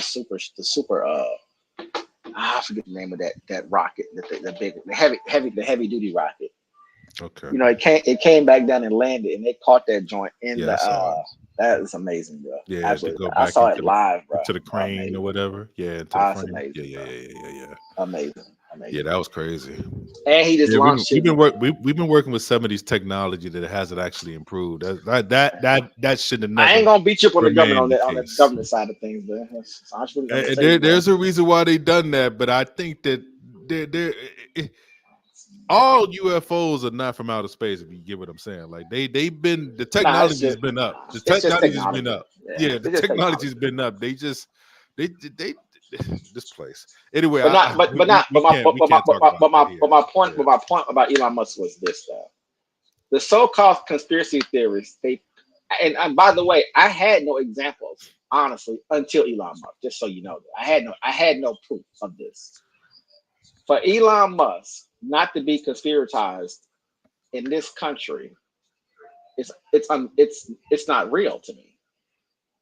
Any especially the richest man in the world on top of that, emotional, erratic. I'm a fan, by the way, but emotional, erratic, etc. And he has the conspiracy machine. They're good with him for some reason. And I'm thinking to myself, yeah, I know this definitely confirms for me that I can list the conspiracies because you can't make nothing on this man because you're a fan of his. I'm totally confused by that, by the way. And he gets funding from the government for everything From he the does. government. By the way, he should not even be talking the way he talks. Motherfucker got government. I'm not. No. My point is that my point is, remember something. Man. Our system is designed not to deify people, right? So, I know, so when you're Bill Gates and Jeff Bezos, you become a monster when you become wealthy. That's my whole point.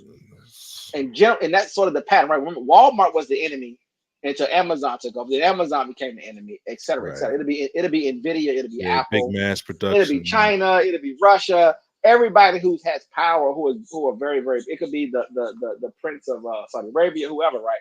It will always be things around them. And for some reason, with this one individual, he gets a pass. I just find it shocking. I just find it shocking. Now, if he goes back to the far left, then of course, all of a sudden, he can't even make some of the things he can't even say it because half of your people that work with you are government officials and government contractors. Everything is government. Everything. Yeah, you are getting funded by the U.S. government, which is in place right now. Like the administration that you're right now. Anyway,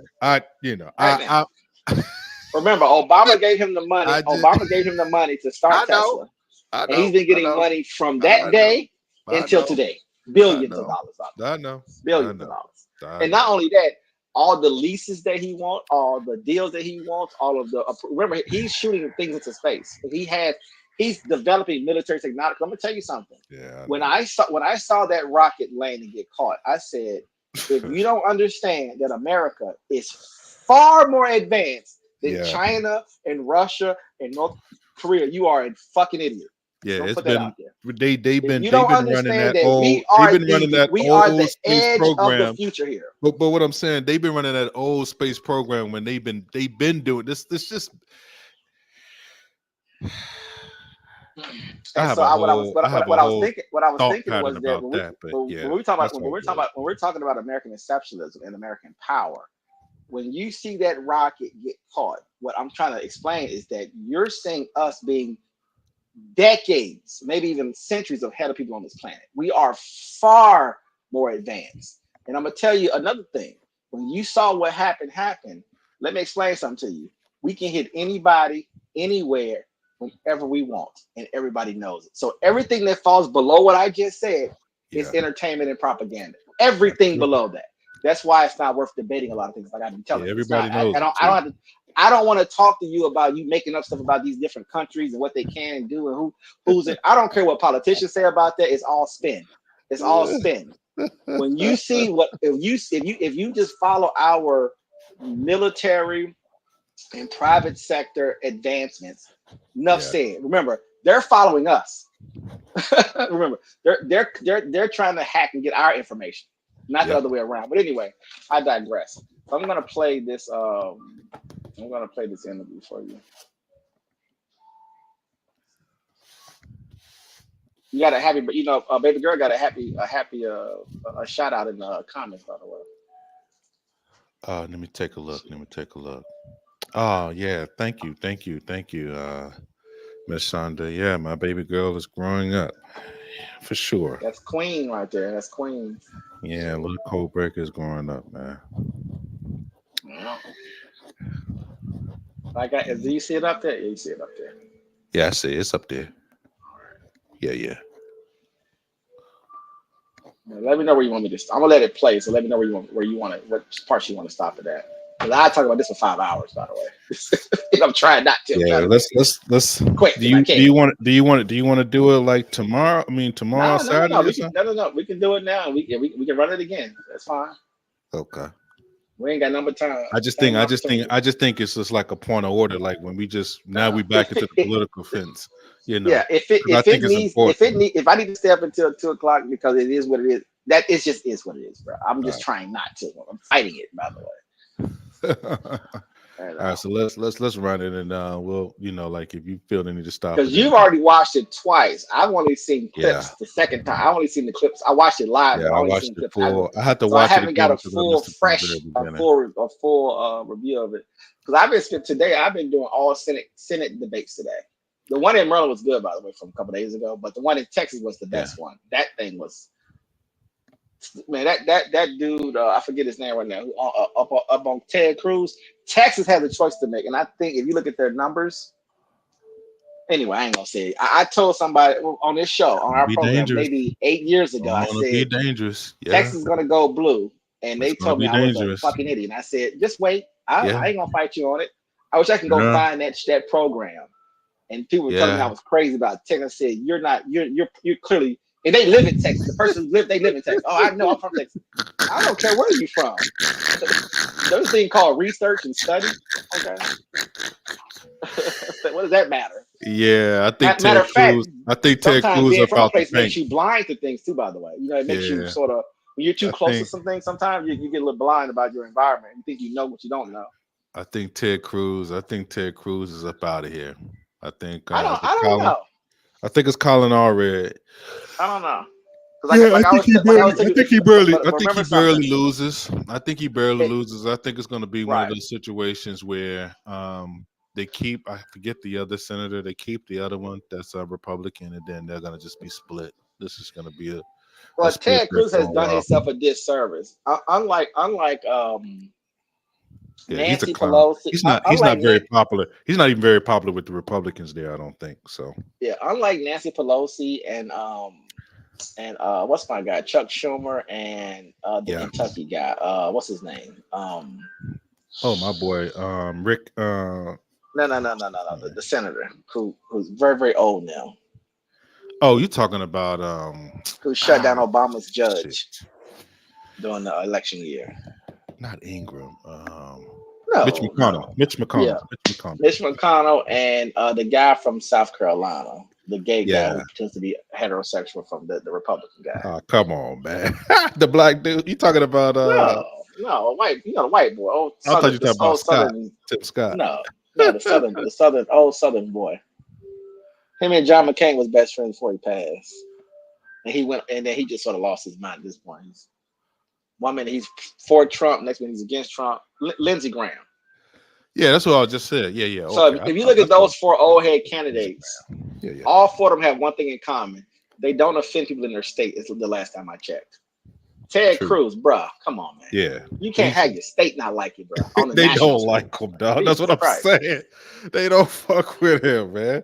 He almost lost to Beto. I mean, he I almost know lost. Beto almost got him. Almost got him. Yeah. It was within. They've been chipping away at him. Yeah, they've been Now chipping away this at guy did a good job, but I don't know how local Texans truly feel about him. I don't even know where Texas is at this point. Like I said, I think it's going through a transitional phase. Yeah, I think he's one of those guys. He's like a Larry Hogan type, but only he's like a senator. So he's like one of those where he's a Democrat, but he comes off as a Republican type. If that makes sense. I support Larry Hogan, but I expect him to lose. He's football. Yeah, he's football, and he's he's gonna lose this. You know that. Yeah. Also, Brooks should take this home. It's too much. It's too much money in her coffers to a degree. I didn't know it was that. I didn't know that much money behind Angela. That is kind of surprising. Yeah, that And kind of shocked. she's very well presented. She presents very well. Yeah, She has a future in politics as well, which I like. I want to see her on the national yeah. stage. I think I she'll do think she. way. She'll do I wish they would have brought her to. way better as a senator. That's what I said. Some people Yeah. just fit into the roles way better as a senator than she was as an executive director. I just don't think that worked out for her. Like, yeah, she just because she was just too involved into the money. Like, she would have ended up like George getting locked up for a while. So yeah, that's that. She had to get up out the paint. So she did it right. She did it right. Anyway, let me hit play. Let me know you want me to stop it. Thank you for the All time. right. Thank you. It's good to be with you, Brett. You know, voters tell pollsters all over the country and here in Pennsylvania that immigration is one of the key issues that they're looking at this election, and specifically the influx of illegal immigrants from more than 150 countries. How many illegal immigrants would you estimate your administration has released into the country over the last 3.5 years? Well, I'm glad you raised the issue of immigration because I agree with you. It is a topic of discussion that people want to rightly have. And you know what I'm going to talk about. Yeah, but right now, just a which number. is- Do you think it's 1 million, 3 million? Brett, let's just get to the point. Okay. The point is that we have a broken immigration system that needs to be repaired. So your And- Homeland Security Secretary said that Well, no, 85% I'm of not finished. apprehensions, I'm not finished. We have it's a an rough immigration estimate of 6 system. million people that have been needs to be- released into the country. And let me just finish. I'll get to the question, I promise you. I was beginning to answer. And when you came Real into quick. office, your administration immediately reversed a number of Trump. Pause real quick for me. So this is what I was talking about right here. See, his patience, if he just let her answer, he could have went down his list of questioning. I think it would have been better for Brett. But what Brett ended up doing, he was trying to direct her a certain way. He wanted it to be one. He literally, he literally had it already mapped out in his mind. You could tell the way he's talking to her. You know, like, hey, you know, he's trying to direct it to go a certain way that I know you're going to answer this question this way. So when you answer, because I heard you on the stump, I heard you doing this. So as long as you know, but the way she's kind of like slow tracking him and kind of getting a feel on how he's going to play it. This is where it began, by the way. So she kind of got control early on him. When I look back, every time I look back at it, it gets worse and worse. No, that's the test. He did the same thing to Obama. I remember like Yeah. it was yesterday. That was 2008, I think. Or 7. And you know, he kind of Same play. he got Obama chuckling a little bit because you know Obama slow rolls it a lot. So yeah, he kind of got with this, but she Yeah, and feminine energy and masculine energy also plays a Yeah. role, of course, as well. yeah So, when she redirected him and like, you know, you're gonna let me finish, and, you know, that kind of deal that made him. He's a he good basically reporter. gave into it. Yeah, he's a good, but I'm saying he's a good reporter by his ethical code. He follows the ethical code of being a reporter or a journalist, Right. to a degree. But he did. It's but like he, how Roland but, is. but once he allowed her, or should I say, she forced her her She position. forced. Yeah, she forced Right. her position. So Yeah. he had to bend to it, or He tried to because control. she Well- basically said it won't be a show. I'm impressed by that, by the way. People don't understand something. Yeah. That's the separation. Yeah. That this is we can do it how you want to do this. Yeah. And that's one thing I like about good politicians, which is you're not going Yeah. to control the interview. You're here Right. to interview me. So Right. you're going to shut up and let me talk, or we're going Right. to be talking to each other, and Right. it's going to be what it be. You are the interviewee. This ain't no. Right. Yeah. This ain't. You want to make this about you? But it's interesting because, like I said, that's just the contrast, and that's why I was like, you don't want her to be in this position because now she's in the mode. Okay, yeah, we're not okay. So this is how you want to play it. So okay, now I'm war ready. Go ahead, you go ahead and play it. Trump border policies. Most significantly, the policy that required illegal immigrants to be detained through deportation, either in the U.S. or in Mexico. And you switched that policy. They were released from custody awaiting trial. So instead, included in those were a large number of single men, adult men, who went on to commit heinous crimes. So looking back, do you regret the decision to terminate Remain in Mexico at the beginning of your administration? At the beginning of our administration, within practically hours of taking the oath, the first bill that we offered Congress, before we worked on infrastructure, before the Inflation Reduction Act, before the CHIPS and Science Act, before the bipartisan Safer Communities Act, the first bill, practically within hours of taking the oath, was a bill to fix our immigration system. Yes, ma'am. It was called And- the U.S. Citizenship Act of 2021. It was essentially a pathway to citizenship for the. Yes, ma'am. May I finish responding, But please? this, you have to let me finish. you had the please. White House and the House and the Senate, I'm and in they the didn't middle bring up of that bill. responding to the point you're raising, Okay. and I'd like to finish. Yes, ma'am. Pause it. We recognized from day one that to Pause the real point. quick, Paradox. See, that's what I'm saying. And he couldn't. It's like the first time when she broke him. It's like he had the point that he wanted to get to about the immigration part, right? Because what a lot of people don't know is that a lot of people don't know that they did try to submit the immigration bill first. A lot of people don't know that. So they try to handle it first and foremost. You know how some people are like, well, why they wait so long to get it done, towards the administration, Right. because of the issues that they were having, with the whole they had the whole separating the children and all that kind of deal from the parents down at the border. So that was a big time issue. That was a hot mess. Yeah, it was crazy. Yeah. So they was trying to get that done to get them back to their families. Really is really what they wanted to do. And to do this in a more neat way than doing the whole asylum and then all the kind of craziness. And anyway, but that is the reason why they ran it up to Langford in Oklahoma. Okay, get a Republican to write the bill, put in the type of things that they want to do, get more officers on the border, and let's run it that way. Now, there were still problems with the bill. There was still like not enough judges basically that can make these decisions because it was getting overran. They had too many people in the system at that particular point to make it a doable system. But just like any other bill, all these bills can still be revised and looked at, not kill the bill, Kill but the make bill. revisions. Yeah, make revisions to it. Make Yeah. changes to it. to your It's called the liking. government. Yeah, Right. and then you get the thing passed. But they just killed the bill. So anyway, let's start it back up. But see, this is where when he leaned too hard in this, because I know where he wanted to go. You go here, and then you go into the economy, because he didn't even lean into the economy after that. And then you go into the whole race questions or credibility and blah blah But blah. you And know then what's so funny though? you close on, because it's like strike one, boom, immigration, Right. because that's Right. where the weakest at. Boom, let's hit him with immigration. Let's basically give her a blow, see how she answers this, because she's been weak on immigration. The Biden administration, Harris administration has been weak on immigration, but she's getting ahead of him. So it's like she's more prepared than he thought she was. Her answers is very confident, by the way. No shaking.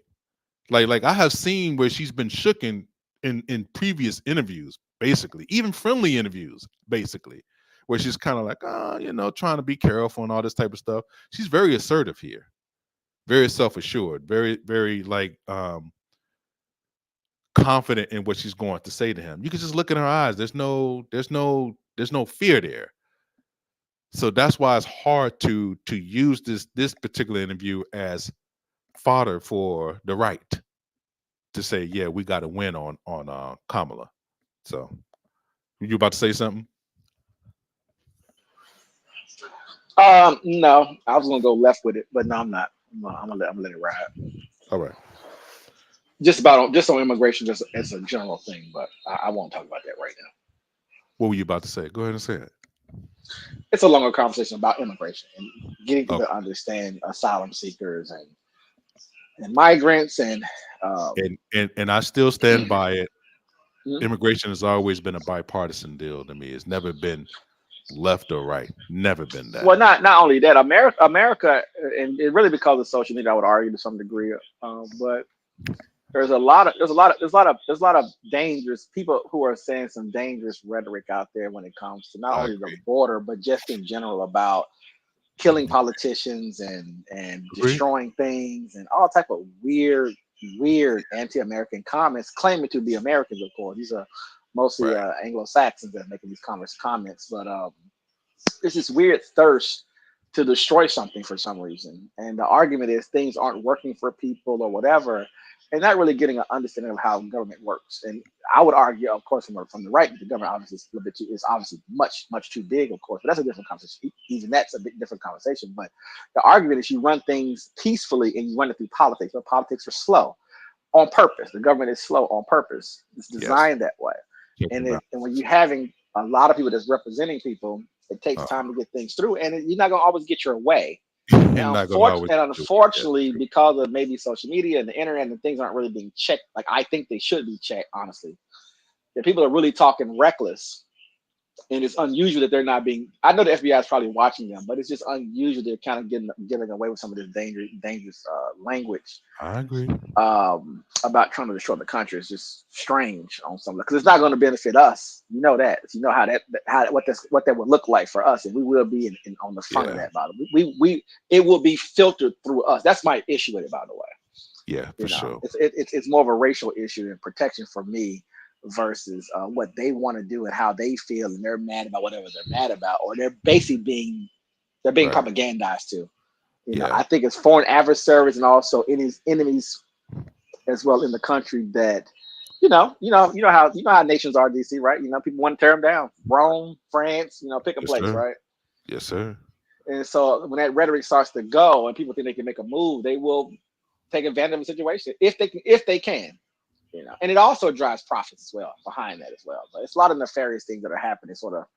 And you can argue that our country itself is corrupt, and we topple governments, and yada yada. But it's still our country. You know what I'm saying? So it's kind of like, and like I said, I know who's going to get hit the hardest. I know who's going to end up getting attacked, and you would think that they would end up going against one another, and it won't look like that, in my opinion. You know what I'm saying? We'll end up being the victims of their issues. The thing like we have in the past. Yeah, the thing that really kind of concerns me when people talk about politics is that when somebody say, well, hey, let's take the emotion out of it. That's what we try to do that here. Like, we basically take the emotion out of both of it and look at both sides and look at the negative and the pluses from both sides. Me and you do that. So, of course, we have our own kind of viewpoints about what we think this should, what would be best, but that doesn't take away from being observant first. Observing what is basically a reality that you can see and you can observe and try to decide on what you're looking at. And then you can have your opinion about what you're seeing. That's it. It's not even that difficult, but people want to try to kind of like change people's minds and do all that type of stuff. Nah, have your own thoughts, man. You got it. But I mean, we can't misapply what the facts are either, objectively. And that's what I think that they just misplayed their hand with this.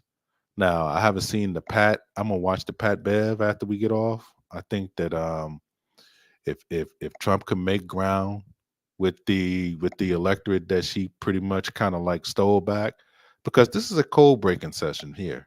This all that is. You can't look at this and say, yeah, Fox 8. They did not. That's not what you're looking at. That didn't happen yesterday. They know it too. He knows it. So that's why he's. Well, I'm gonna prove it to you.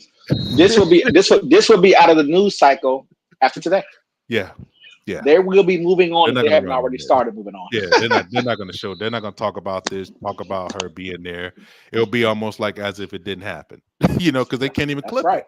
It's so hard to clip. It's too difficult to clip. They're forcing it. It's too hard to clip. Yeah. Because everything that was brought up about Trump, he brought up as a contract, and that's why she was able to contrast it to him too. And not only that, the thing is that the only people that's going to talk about this is political heads, which is 1% of the population. Right. She didn't say anything for the masses to go after. There's nothing there. Yeah, for sure. Of this being your first question, it is a priority for us as a nation and for the American people. And our focus has been on fixing a problem. And from day one, then, we have done a number of things, including to address our asylum system and put more resources, getting more judges, what we needed to do to tighten up penalties and increase penalties for illegal crossings, what we needed to do to deal with points of entry between border entry points. That's the work we did. And we worked on supporting what was a bipartisan effort, including some of the most conservative members of the United States Congress, to actually strengthen the border. That border bill would have put 1,500 more border agents at the border, which is why I believe the Border Patrol agents supported the bill. It would have allowed us to stem the flow of fentanyl coming into the United States, which is a scourge affecting people of every background, every geographic location in our country, killing people.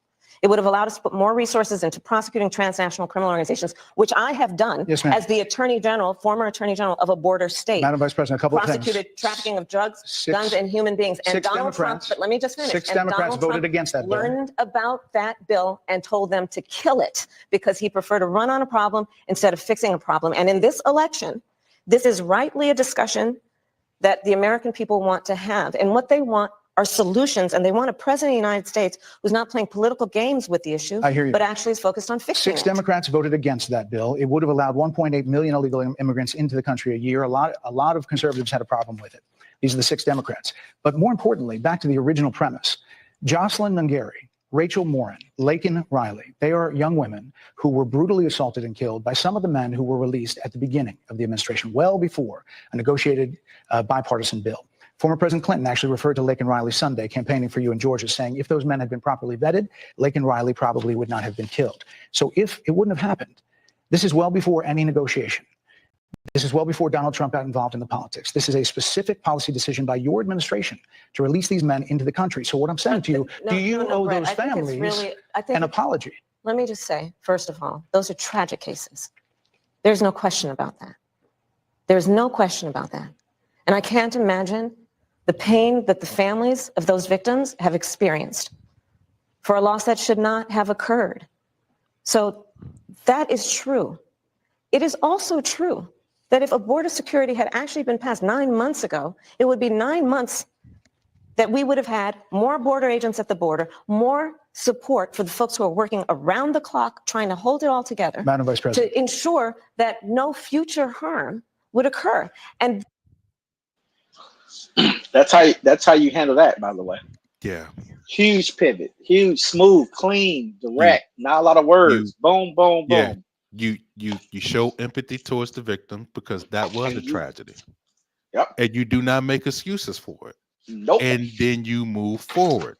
Yep. See That's high level, by the way. That's high that's level. high level, bro. That's high level. Because this could have that was a tough one. That's a tough hurt. That was a tough one right there. Impressive. That was a tough one. And I just want to let Because you know, though, He You're wanted, far- he you're wanted, far he wanted to eat lefties. on her. Yeah, yeah. you're far lefties. Your Anglo-Saxon lefties did Well, not hold on. give Why you her keep the level see, of no, credit no. she should get for this interview. I'm just gonna put that I'm out gonna let there. you. I'm gonna let you. This- You got it. I'm gonna let you have that because you I know can play we the up. videos. we I up. play the videos. No, I'm saying we up because I mean they ain't my far lefties, but we up though. I'll give it to you. We up though. You already know how I feel about them on that, but we up. election in 20 days will determine whether we have a president of the United States who actually cares more about fixing a problem, even if it is not to their political advantage in an election, because there was a solution, Brett. Madam Vice President, it was a policy decision in the early part of your administration. I will let one of the mothers talk about it. Take a listen. Because of the Biden-Harris administration open border policies catch and release, they were enrolled in the Alternatives to Detention program. This meant that they were released into the United States. It was not even a full 3 weeks later that they would take my daughter, Jocelyn Nungary's life. I believe the Biden-Harris administration open border policies are responsible for the death of my daughter. That's the early days. So do you owe them an apology is what I I'm will saying. tell you that I am so sorry for her loss. I'm so sorry for her loss, sincerely. But let's talk about what is happening right now with an individual who does not want to participate in solutions. Let's talk about that. That's twice. That's twice. Where he threw a haymaker, and it didn't stagger her to the point where he needed it to stagger her. Because, like I say, No, he each expected her to time- fall apart right on this. That's what I'm saying. Each He's time not he- expecting this. That's what I'm saying. Each time she acknowledged the the issue, and she's still tying it to the politics that was played with the immigration bill that she thinks that could have possibly prevented these she's tagging that along to it. Like we had a solution in And place. she's not to getting. get She's these not people- getting. Go ahead. The key here is that she's not getting trapped in the past. See, remember something. If you're sensitive or concerned or in your own head, he's trying to set you up and pull you back. She won't let him do it. That's why when she's pivoting to what? She's pivoting to real time. We had a border bill. We just had another border bill. Right. So I apologize. It's horrible. Yes, yes, yes. But again, I'm the government. I can't save everybody's lives. So let's stop. This is stupid. That's stupid. Right? High level, That's right? facts, Pivot out. That's facts. Because you know who say the same thing? Republicans. They admit it every time. You can't save everybody. You cannot. Dude, every governor has Period. murders in their states. What are you talking about? I mean, every policy kills people. I mean, everything. Pick something. Pick something. Seatbelts. I mean, you can pick anything. You know, you can literally pick any. You can literally pick any government policy, any politician, anything that gets built in a country, and you can point it to a percentage of people dying. You know, and to say that in the way that she's saying it, because she's saying the same thing that you're just saying, right?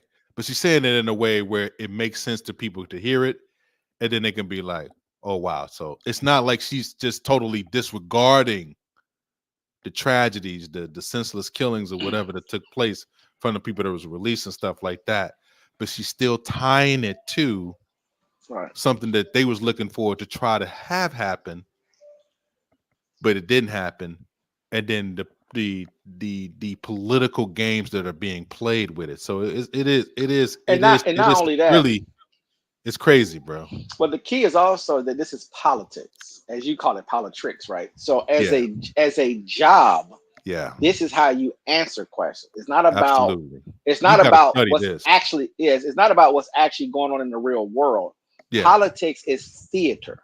Their job, even though you're affecting real people in regular low-level individual common folk don't necessarily like it, but it's the job. If anybody's that worked in the sales world, you will understand if you're a salesman that you have to do things a certain way, and everyone sort of kind of agrees. It's nasty, even being a lawyer, it's kind of nasty, but it has to get done, and I have to do it this way. It's not your job to necessarily even understand it per se. You have your role in life to do, and I have my role in life to do. I want people get kind of lost in that sometimes. I want people to understand that this is their best on that side of it. This is their best that they're throwing at her. He's been preparing for this for like a week and a half now. That he knew this was coming up down the pipe. He's very prepared. He's a great reporter. So he's trying to do the job that he was sent in to do. You know, he's trying to set a trap. Right. So people have to understand something that that's what made Obama really good, honestly, is that and even Bill Clinton if you go back and watch a lot of their one-on-one interviews, the job of the interviewer is to create a trap, and for you kind of not to see it happen, to get you to say something that you shouldn't say, right? And the better or the more seasoned politicians, they see it coming a mile away, of course, and they're ready for it, right? So the way they set her up in the last, say, year or 2 or 3 years, they made the bar so low, right? See, I don't even know how good she is because they made it. You know what I'm saying? They made her entry. No, but still, Paradox. He putting pressure on her. He's putting pressure on her. He's trying. No. That's not my point. My point is that psychologically, if you keep saying that somebody's stupid, I got you, and don't know anything, you keep telling me it over and over and over, left and the right. No, remember, they didn't want her to run for president. That's on the left. On the right, incompetent, not smart, not intelligent. On the left, can she do it? Can she interview? Can she sit? Can't. Yeah. They should. Let's hide her. Let's hide her away. Yeah. Her campaign is making a mistake by not letting her. They made a story. They made a story out of a story that shouldn't have been a story. This comes from the far left, right? By not doing interviews early on, but you're not in her campaign. You're not in charge of anything. You're outside watching. So if they have a strategy, like with the black male vote thing, she was already planning for that for weeks, by the way. And it's just that Obama said something in the timing of it. But anyway, my point is that they have a plan to roll out. You don't just willy-nilly just show up one day and do this stuff, right? You have to have a full, complete plan. Right. Matter of fact, a good example is football. Perfect example, right? And when the coach and when they come together before the season starts, before the game starts, what do they do for the whole week? They have a plan. They're going to run how many plays automatically DC no matter what happens? How many? What's the first 15, 18 plays? 15. They're not even. 15. It doesn't matter what happens. Don't matter. And you know your team is nefarious. That's for it, right? and that's we're gonna run that's Zeke. going We're to gonna run dictate. Zeke. And you funny with your team business. But 15 plays. We're gonna run 15 scripted plays. Boom. And he just like he has his script. He's doing the same thing. He wants to follow a certain track, but by the middle of the interview, he's like, yeah, I got nothing. I got like after he threw all his balls and all his fastballs and all his stuff, and you know how a hitter is just lined in. This is the best analogy that I can give anybody. You bring your best pitcher and you're going up against, say, like Mark McGwire when he was going after the record, or Sammy Sosa and Barry Bonds when they were in the zone. The best pitchers, what do they do? What do they do when they? I'm walking you. There's no way I'm pitching this person something that's hittable. They see in the plate. They see the plate, not the ball, the plate. So anytime that ball goes across the plate and is hittable, that thing out of here. Out of here. That thing is out of here. And that's what you're seeing. She's in the pocket. You can't even get a picture of her looking goofy on this joint. I'm not just saying that. I'm just saying like this. Nothing, bro. Nothing. You're gonna have to make it up, basically. You have to literally just make it up out of thin air. I just, the man said it himself.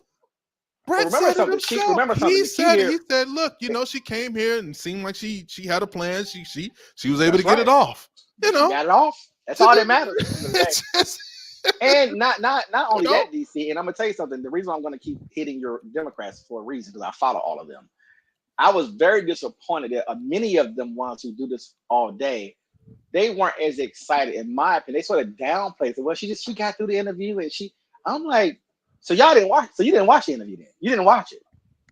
Because any expert who does this, it's obvious. And some of the better ones, of course, gave her crazy credit for it. A lot of other people who do shows online, etc., write articles, they don't feel. But I said, but like you said, if you really watch it, remember the key here is assertive. The vision, just the eyesight, facial movements, knowing when to smile, knowing when to be serious, knowing when to turn your energy. Because remember something, we can't necessarily feel it, but I can see Brett when she puts on that whatever you want to call it, and really looks at him and gives her a more serious face.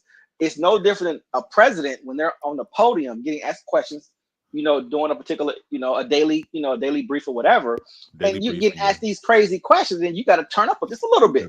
You got to turn and get more serious, and you have to have it in you, right? You're seeing that on display right now, meaning that you're giving me tough questions, and then okay, we was kind of cordial at first, but if you want to get serious, I'm not going to be offended person. Remember, she's not getting emotional. She's knowing how much seriousness to give you. Yeah, that's very key in these type of interviews, right? Is that you don't want. And remember something. If she did too much or too little, that's all they be talking about. Oh, she was laughing too much. Oh, she was too strong. She was too bitchy. She was too sick. Oh, it wasn't enough, right? Yeah. See, when you in the political world, when you're too good at something, they actually don't like it, left or right, because they can't create content from it. Mm-hmm. They just gonna say, oh, well, she did good. It's like, she did good. What are y'all talking about? And they don't want to overpraise her. And remember something, you see what she looks like. So see, that's the other piece of this, right? Is that those particular people that I'm talking about, they don't want to necessarily, they have a problem with her. We're not gonna talk about the race. We're not gonna talk about race. We'll get into that. We'll get into that last week. No, because I'm gonna dive full board, because I know that there are a lot of people on the left that want to see her fall on her face. That they can't, they don't want her to. They don't like it, bro. Yeah, I know they don't like it. No, I think this even rubs them even in a worse way, because they didn't think that she was what she ended up being. That's the problem. Yep. They don't like that's a big problem. They don't like exceptional black people. I don't care what nobody, bro. Yeah, I don't care what nobody says. I don't care. That's a fact. I do not care. Far left. I'm talking far left. Yeah, no doubt. Not moderates. Not true Democrats. Not talking about those people. No space. Far left. They have a problem for some reason. I don't know what it is. We're not around. What it is. The only people that are around that are far left are like Jared Ball and Diallo and all them. Like those are Yeah. like the revolutionaries. You know what I'm saying? Like those Yeah. the so-called what you want to call soft revolutionaries, what I call them, because they're not gonna bust a grape overall. But I'm just saying, like, they have a revolutionary stance towards the US government, you know, change it all Yeah, and all yeah, that for type sure. of shit. Blow it up. I know. Yeah. I know. So Not realistic, let's not in go reality. ahead. They're not in reality, unfortunately. Right. Let's keep it That flowing. as well. But do you Brett, want to answer in all her? fairness, I told you, I feel awful for what she and her family have experienced. During that time, you said repeatedly that the border was secure. When in your mind did it start becoming a crisis? I think we've had a broken immigration system transcending, by the way, Donald Trump's administration even before. Yeah. Let's all be honest about that. I have no pride in saying that this is a perfect immigration system. I've been clear, I think we all are, that it needs to be fixed.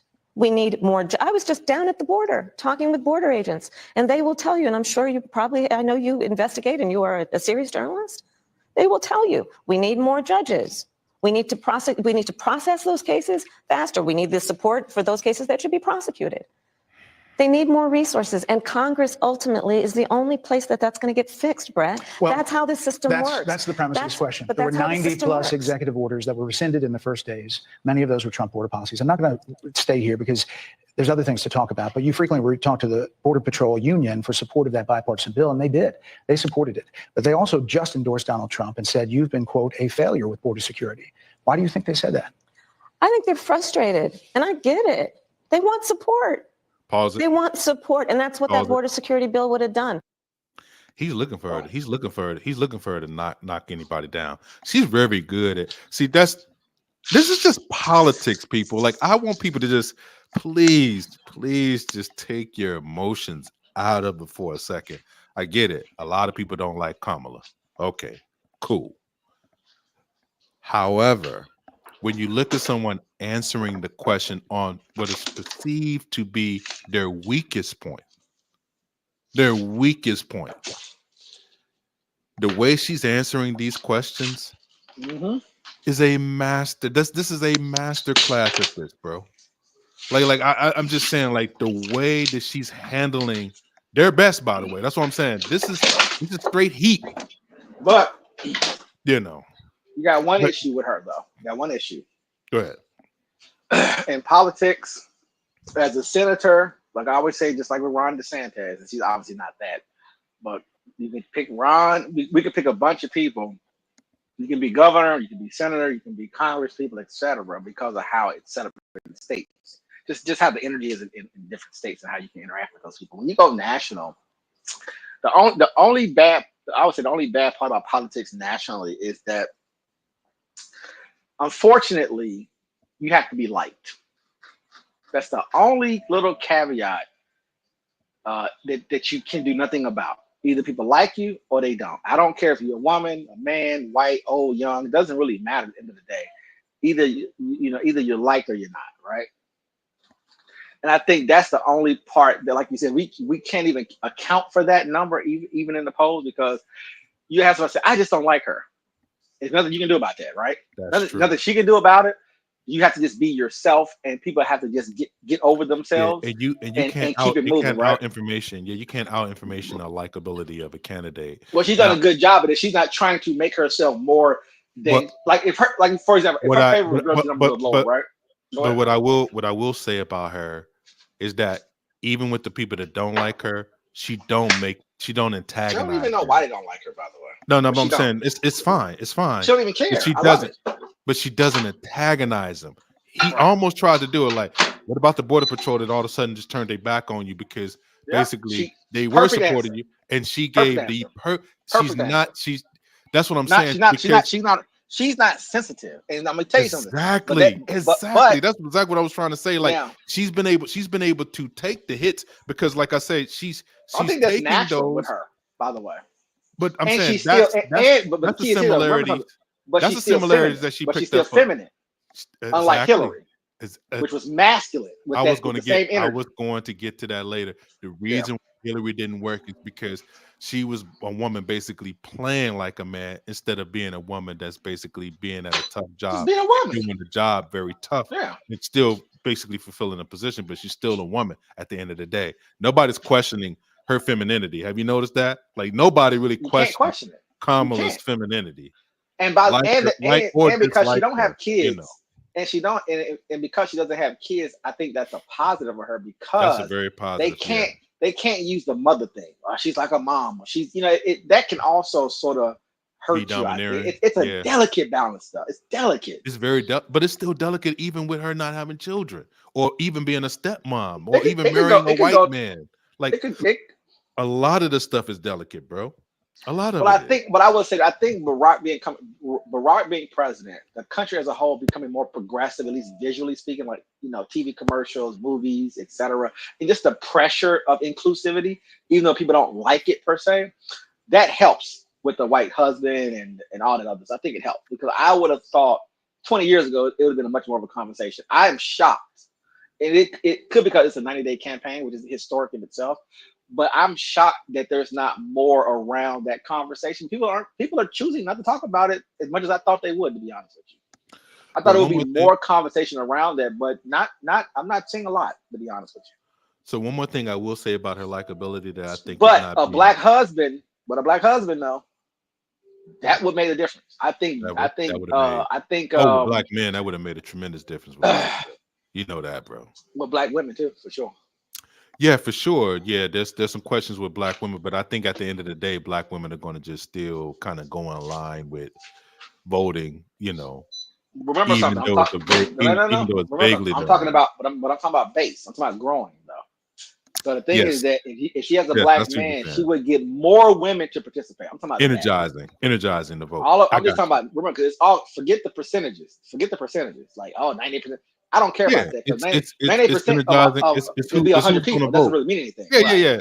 I mean, half of the people that they poll is not going to even vote. I mean, that's just exactly. They're not voting. Yeah, half of them not voting. Yeah. So the thing is that my point is that it's growing the number. So what made Obama hit and what made Trump hit is that they're growing numbers. They're getting people to actually commit to come out and actually vote.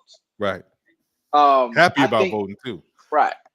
That's the reason why. That's why I think North Carolina is in play, by the way, because of the suppression of the vote. That's my main reason. Now, say if she would have had some little biracial kids, would that have made an impact? Possibly. Possibly, yeah. You see what I'm saying? There's at different moments in time in this country, politically speaking, certain things can be a thing and not be a thing, right? And so for some reason in this cycle, I'm surprised that it's not, they brought it up, but no one seems to care. It's very, very fast. They tried it. They tried it with the stepkids and all that, but matter of fact, it backfired on JD Vance, to be honest with you, because a lot of women don't have kids. And so him talking about cat ladies and then Taylor Swift don't have kids and she's a cat lady, like, well, Taylor Swift is a young woman with a cat and no kid. If she had a husband, that was a failed position. If she had a husband that would say like a Westmore, but without him being the governor, Westmore with the military credentials, this be a landslide, bro. This be bad. Well, I would say it would get more of. I think you would get a little bit more energy from the black space, but I think it may turn off. It would have turned off some other people. Her being with a white guy might actually be helping her with the white nation, to be honest with you, and with non-whites who love white people. And the kind of white guy it is because of how. Oh, Doug is cool, man. Doug's cool. Because of how, his interviews, bro. Yeah, because of how laissez-faire he is, very smart, but he's still kind of like in that, modern type / traditional. It's a weird, weird mix. Him and Tim projects tolerance for women, but still having some masculine qualities to them. It's a delicate balance. It will let women be more connected to the campaign because of that. For some women, other women maybe not. They may want a stronger man, right? So you also look at stuff like that as well too. I'm gonna tell you this though, Paradox. I think that because of how people have been handling her and how people talk bad about her, right? Yeah. And the fact that she's been handling it with grace and she's not attacking people except the candidate that she's going up against. That's who she's solely focused on him, right? She's not even talking about JD Vance as much. She's like focused on. Well, she found something in her debate. She found something. Right. And I'm gonna tell you something. She did. I'm gonna tell you something. Trump is adjusting, which I'm surprised. And I think I said earlier he's not adjusting. I actually take that back a little bit. when I see him on PVD, I'm watching him do a little. It's not much. It's not much, but I'm watching him do a little bit of adjustments. Every little bit count. Because I'm gonna tell you why. Every little bit count, bro. I think that him and JD not answering that 2020 question that Tim Walz brought up, and Trump showing his vulnerability when she hit him with the thing that she did in the debate, the small crowd things, and then her doing big crowds. Yeah. Like I told you, I can't start saying big things until after this is over with. Then I can really turn up the conversation. By the way, I'm tamping it down on purpose over these 3 months because I don't know until after this is all done to what I'm gonna show you, talk to you about. Plays out. Yeah, till it all. But I give you a little bit of insight on what I'm thinking is that there's a few things that people aren't talking about nationally that I think is probably causing some impact here. And Trump, and I don't know if you watched the Hispanic interview that he did at Telemundo or whatever, and the Spanish guy was like, I was a supporter, but I was disgusted with January 6th, and you're not conceding the election, and yada yada yada. And he could have went crazy with it. He just took it. I was like, okay, he took it. He did. I was shocked too. Because I'll tell you why I say that. Because honestly speaking, he should not be running for president anymore because of what happened on January 6th. Shouldn't be running. He shouldn't be running president. Period. Point blank. Nothing to talk about. I agree. But it is what it is. We're here now. It is. We're here now, though. But I agree. It is what it is. So I think that for whatever reason, even though we only got a few weeks left, it's strange that for some reason, I think the 2020 thing, because of JD Vance not wanting to answer it, and he keeps going on shows. Somebody should have told him, bruh, after the first 2 shows where you don't want to answer, don't do no more shows. Take a break. Do not do no more left wing stuff. Chill out. Yeah. Like, chill out, bro. You get too much of a run. You talking way too much, bro. Like, you. But I'm can't answer the question. So stop going on the shows. Shit. Your answer is stupid. And then now you kind of now his answers are becoming almost like stumpish because it's just like because he'll do the name and like I say, JD is a talented politician. Don't get it twisted. I think, but JD, you know what? Though he's young. JD has don't realize what's happening to him. By the way, he does. The media is evil, bro. The media is evil. He doesn't realize that not only that what's happening to him, but this is going to be used in the future. So that's the reason why you have to. They're destroying his career. He don't know it. I don't think it's destroyed. I think DC. Let me explain something to you, bro. If Trump he still has that smartest guy in the room syndrome. Remember something. Exactly. Remember something. That's the problem. You're young. You're only 40. Remember something. I'm telling you today, so it's on record.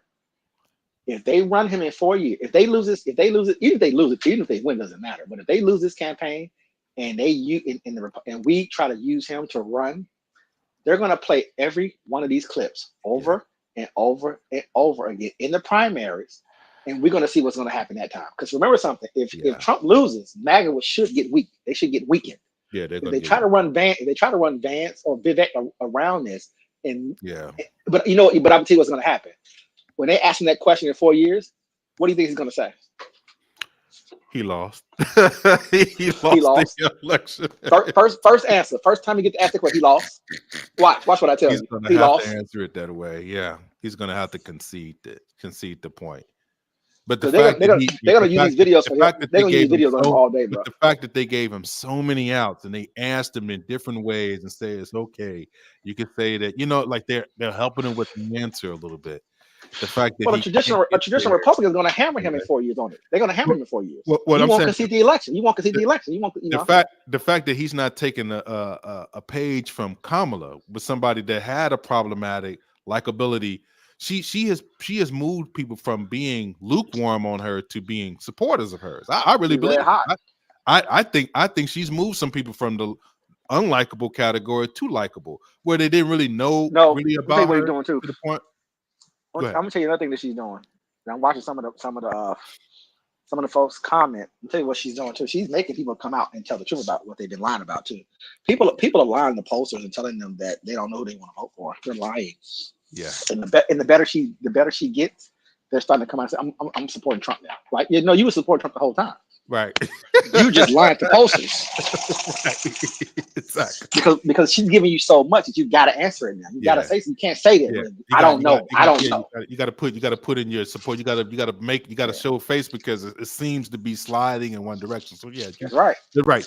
Because they know how that looks, where it all looks like momentum for her, and nobody's saying anything. So you got to come out and present. You got to present. See, I'm watching. I told you I I'm on them streams, and I'm watching those who are lying and saying that they're independent and that they don't know they're going to vote for her. And every day, the better she gets, those same people. Oh They yeah, declare. I'm supporting Trump. I'm supporting Trump. Yeah, they declare. Yeah. Well, you were supporting Trump the whole time. You're lying. Like y'all lied in 16 and y'all lied in 20 to posters. In my opinion, of course, my humble opinion. These guys down at the border, these men and women, they're working hard. They're working around the clock.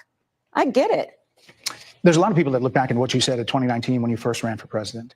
And there have been changes, and you've talked about some of them. When it comes to immigration, you supported allowing immigrants in the country illegally. Before they go down this pathway, right, on this question. Yeah. I know I don't know she don't want to go back, so I understand that. But I will say this: she's running she's in the primaries, and she's a nobody, and she's trying to out-left the left, Bernie and all those other people, right? So it's like, especially Bernie. I hate she can't just say, look, it's a Democratic primaries. Just like in the Republican primaries, we're all running to the far left and to the far right. And then if you get nominated by the people who are the far left and the far right, you go to strike to the middle. You go straight to the middle. You And straight to the middle, baby. right, Middle right, middle left. right. Absolutely. Yeah. Because if she would have got the nomination, she would have moved in. That's why. So That's why everything I never thought that Bernie was an actual true candidate, because he never showed the propensity to do practical politics. He never showed it.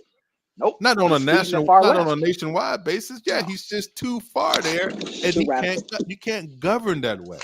No, It's not real. It's not realistic. Yeah, that's absolutely. It's not real. It's not real. Anyway. Yeah. If Congress was 60-40, then go crazy. You can go crazy then. Legally to apply for driver's license, to qualify for free tuition at universities, to be enrolled in free healthcare. Do you still support those things? Listen, that was 5 years ago, and I'm very clear that I will follow the law. I have made that statement over and over again, and as Vice President of the United States, that's exactly what I've done, not to mention before. If that's the case, you chose a running mate, Tim Walz, governor of Minnesota, who signed those very things into state law. So do you support that? We are very clear, and I'm very clear, as is Tim Walz, that we must support and enforce federal law, and that is exactly what the security bill would have done. These guys down at the border, these men and women, they're working hard. They're working around the clock. I get it. There's a lot of people that look back at what you said in 2019 when you first ran for president. And there have been changes, and you've talked about some of them. When it comes to immigration, you supported allowing immigrants in the country illegally to apply for driver's license, to qualify for free tuition at universities, to be enrolled in free healthcare. Do you still support those things? Listen, that was 5 years ago, and I'm very clear that I will follow the law. I have made that statement over and over again, and as Vice President of the United States, that's exactly what I've done, not to mention before. If that's the case, you chose a running mate, Tim Walz, governor of Minnesota, who signed those very things into state law. So do you support that? We are very clear, and I am very clear, as is Tim Walz, that we must support and enforce federal law, and that is exactly what we will do. So, you know what's funny, DC? Look at her face. There hasn't been one time where she's basically been broken by this dude. Like it's just. They were very surprised. I'm telling you that right now. Because even the best politician will stutter a little bit, or I mean, she's looking at this dude like, is that all you got? Like I say, when you got somebody she's prepared. It's the thing. The reason why you have to be impressed. It's not just prepared from just a political perspective. It's not just preparedness, though, man. This is something else, bro. The 3 Ps, man. I'm telling you, the 3 Ps, bro. What else do you think it is? Go ahead. I think that when somebody, you remember The Last Dragon, when Shonen just watched it a month ago. Mm-hmm. was pushing, he was trying to look for all these answers and everything. He's going on, he's looking real goofy, this and that other. And then, like, finally, like, who's the master? You know what I'm saying? Like that kind of deal, and it's just like when somebody figures out who they really are, like like I said, they created her.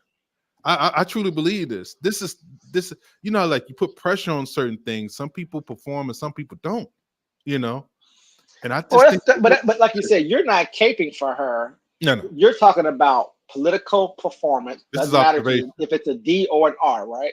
It's This just is political observation. performance. Are you prepared? Yeah. How do you handle it? How do you answer? How do you pivot? Hard stop. I By think the way, she's always she's not. been By the way, prepared. she I ain't always answering thought the she was question. You know that, right? prepared. She's not answering the question. I know. That's what I'm saying. But the way he has no follow up. But you how can she's see answered it. he's reading down his list of things. He's trying to find a way to get to where he wants to get to, because he's trying to get to a certain point. She's trying to get to a certain point. She's trying to basically siphon the audience and basically defang her all of these narratives that are going in there. And she broke the narrative. She broke the narratives in real time. She broke one strategy he should have done, because he clearly didn't do enough research, maybe, is to let her talk a little bit more to get to set the trap up. For some reason, he seems to be uncomfortable because of how she's answering it. So he's concerned about letting her talk too much. It's going to be too good. But maybe not though, right? Maybe if you let her say a little bit more about what she's trying to say about what do you mean by following the law? Like when he doubled up on the immigration thing and just watch when he said, "Let's watch this," and he thought that was just going to just create a facial some kind of something look. When she just ran through the tape, that's horrible. Yeah. That's not good. And then when he tried to break on the immigration, the people that supported that boy, now they don't support, now they support Trump. What you feel about that? How you feel about that? Like, these guys are tired. They're working very hard. They're probably frustrated. I'm not gonna say anything bad about these people. I mean, she did it all throughout every trap that he laid. It was a nothing burger, bro. That's what I'm saying. And everybody, it became so obvious that people started to see it like, damn, like, yeah, man, it ain't working. It's high level.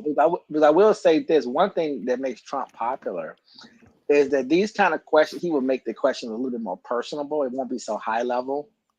So it is different ways to approach some of this stuff. And she does it as a politician or as more of a government official. That's the answer she's really given, in my opinion, which is very effective in these kind of interviews. But you also want, in my opinion, you still, if I had to critique a little bit of it, you still want to find some personal stories that she didn't get a chance to really bring up. But you should always have a few personal stories that you want to, because he gave her personal stories about some tragedy. She can always counter it as well to connect with individuals to also give some stories as well. Because I know that she's very good, and obviously we can see this from a political perspective, meaning that I know how to be high level, keep it high level, keep it at a presidential level or at a governorship level by answering the questions, but not necessarily making it overly personal. But Americans do, at a presidential level, they do respond to some personality, some connection to individual people as well. So that might be my only critique in this particular interview that she could have took advantage of in this interview, is bring up a person that she knows. Well, you know what I'm saying, right? Like, because she didn't even get to the abortion thing. That was going to probably be where she was going to do it at, by the way. I think, but of course, he wasn't going to bring it up. Of course, oh no, he wasn't going to bring it up because that's where her personal stories are. Yeah, that's she can give you she can get off the high level and say get her name personal. And all that about the Trump. Yeah, that would have been bad. But like you said, that's her bag. So he's not going to go into the abortion thing because that's where she would give you her. Somebody died or somebody, etc. Right? They bled out in the car, and that she has a whole thing where it's an individual thing. He could not do that because, like you said, it would have made the end. She would have been even more. It would have been really crazy. He was very smart not to do that, to give her that space to be able to give her personal story. But those stories are always effective, I think, in interviews. So decriminalizing border crossings, like you said in 2019. I do not believe in decriminalizing border crossings, and I've not done that as vice president. I will not do that as president. So these are evolutions that you've had. But let's be very clear. I'm the only person who's running for president who has prosecuted transnational criminal organizations, from the Sinaloa cartel to the Guadalajara cartel to people who have trafficked in guns, drugs, and human beings. I have spent a significant part. I think that was the closest. By the way, that's the end of it. It is. Yeah, I think that's the closest thing to a personal thing. But she said, I did this, and that, other kind of tying it to. He really Remember lost. something. Once she said, he really lost on that question. first of all, she's what you call a. He just should have stopped. He should have stopped. She's what you call a top cop. So the problem is they're trying to pretend that she's not a prosecutor in the Fox News anime world. Right. And the thing is that unfortunately you brought her on your show. She's a cop. So at the end of the day, you love her actually. Exactly. So when she says the word, I prosecuted the Sinaloa cartel. Well, this interview is over with as far as the immigration bill. We're done talking about that shit. Let's go on to the next question, right? It's over. How do you follow up that? What's your next question? Any more questions about immigration? That's what I'm saying. This is where like you watch Robert Redford, hit the ball out the park and then hits the lights, and then all of a sudden the lights start exploding and all that type of shit. That dun, dun, dun, dun. I will say this: the Fox News audience, unfortunately, is not going to change anything because she would have to do like 40 interviews on Fox News to penetrate the brain of people in the Fox News world. But you cannot follow up on that question unless you're going to support her, because your follow-up question would be, could you tell me a little bit more about that? You see what I'm saying? That would that would make her more likable in their work, because that's what they want to hear, where it's like prosecuting cartels. So it washes that, by the way, because she has the record for it, the literal record for it. Mm-hmm. Very, very powerful, that part right there. Part of my career, going after people who present a threat to the safety of the American people and cross our border with the intent of doing us harm and cross our border illegally. And I will do that work as vice president. I take that work quite seriously. This is a time when voters, especially here in Pennsylvania, are inundated with commercials and ads. They just want it to stop because it's every commercial. But many of them add noise, but a few of them seem to break through. This particular one from the Trump campaign has gotten a lot of attention. Kamala supports taxpayer-funded sex changes for prisoners. Surgery. For prisoners. For prisoners. Every transgender inmate in the prison system would have access. So are you still in support of using taxpayer dollars to help prison inmates or detained illegal aliens to transition to another gender? I will follow the law. And it's a law that Donald Trump actually followed. You're probably familiar with, now it's a public report, that under Donald Trump's administration, these surgeries were available on a medical necessity basis to people in the federal prison system. And I think, frankly, that ad from the Trump campaign is a little bit of like throwing stones when you're living in a glass house. The Trump aides say that he never advocated for that prison policy and no gender transition. Well, you got to take responsibility for what happened in your administration. Yeah, no surgeries happened in his presidency. It's in black and white. Would you still advocate for using taxpayer dollars for gender reassignment? I will follow the law, just as I think Donald Trump would say he did. You would have a say as president. Like I said, I think he spent $20 million on those ads, trying to create a sense of fear in the voters, because he actually has no plan in this election that is about focusing on the needs of the American people. Whereas $20 million on that ad, on an issue that, as it relates to that's how you pivot out of something. She never attacks the group that they're trying to pinpoint. And again, his policy. Real quick. She never attacks the group that they're trying to pinpoint. Never. Well, I don't think that they knew that she could do this. Crazy work, you know that, right? That's crazy work. Yeah. Didn't say nothing. I don't think that they knew that she could be basically, you put on the stand, you basically put in the courtroom, you put on the stand, right? And you're getting grilled by the prosecutor, which would be him in this case. Yeah. And for her not to remember, like we keep going back to, not offended, not sensitive, not overly emotional. Body language stays exactly in the same. pocket. In the pocket. Extremely comfortable. Very confident. And he, by the way, which is why he has to keep going to the next question, by the way, because his fear is she's good. Yeah. So if I ask another one, he knows it. Oh yeah, absolutely. No, he knows because he's going to the next question. That's the tell. Yeah. Because when she said I prosecuted. The next question you went to was some transgender shit. Like, no, stay right here. Why don't you ask him more about that?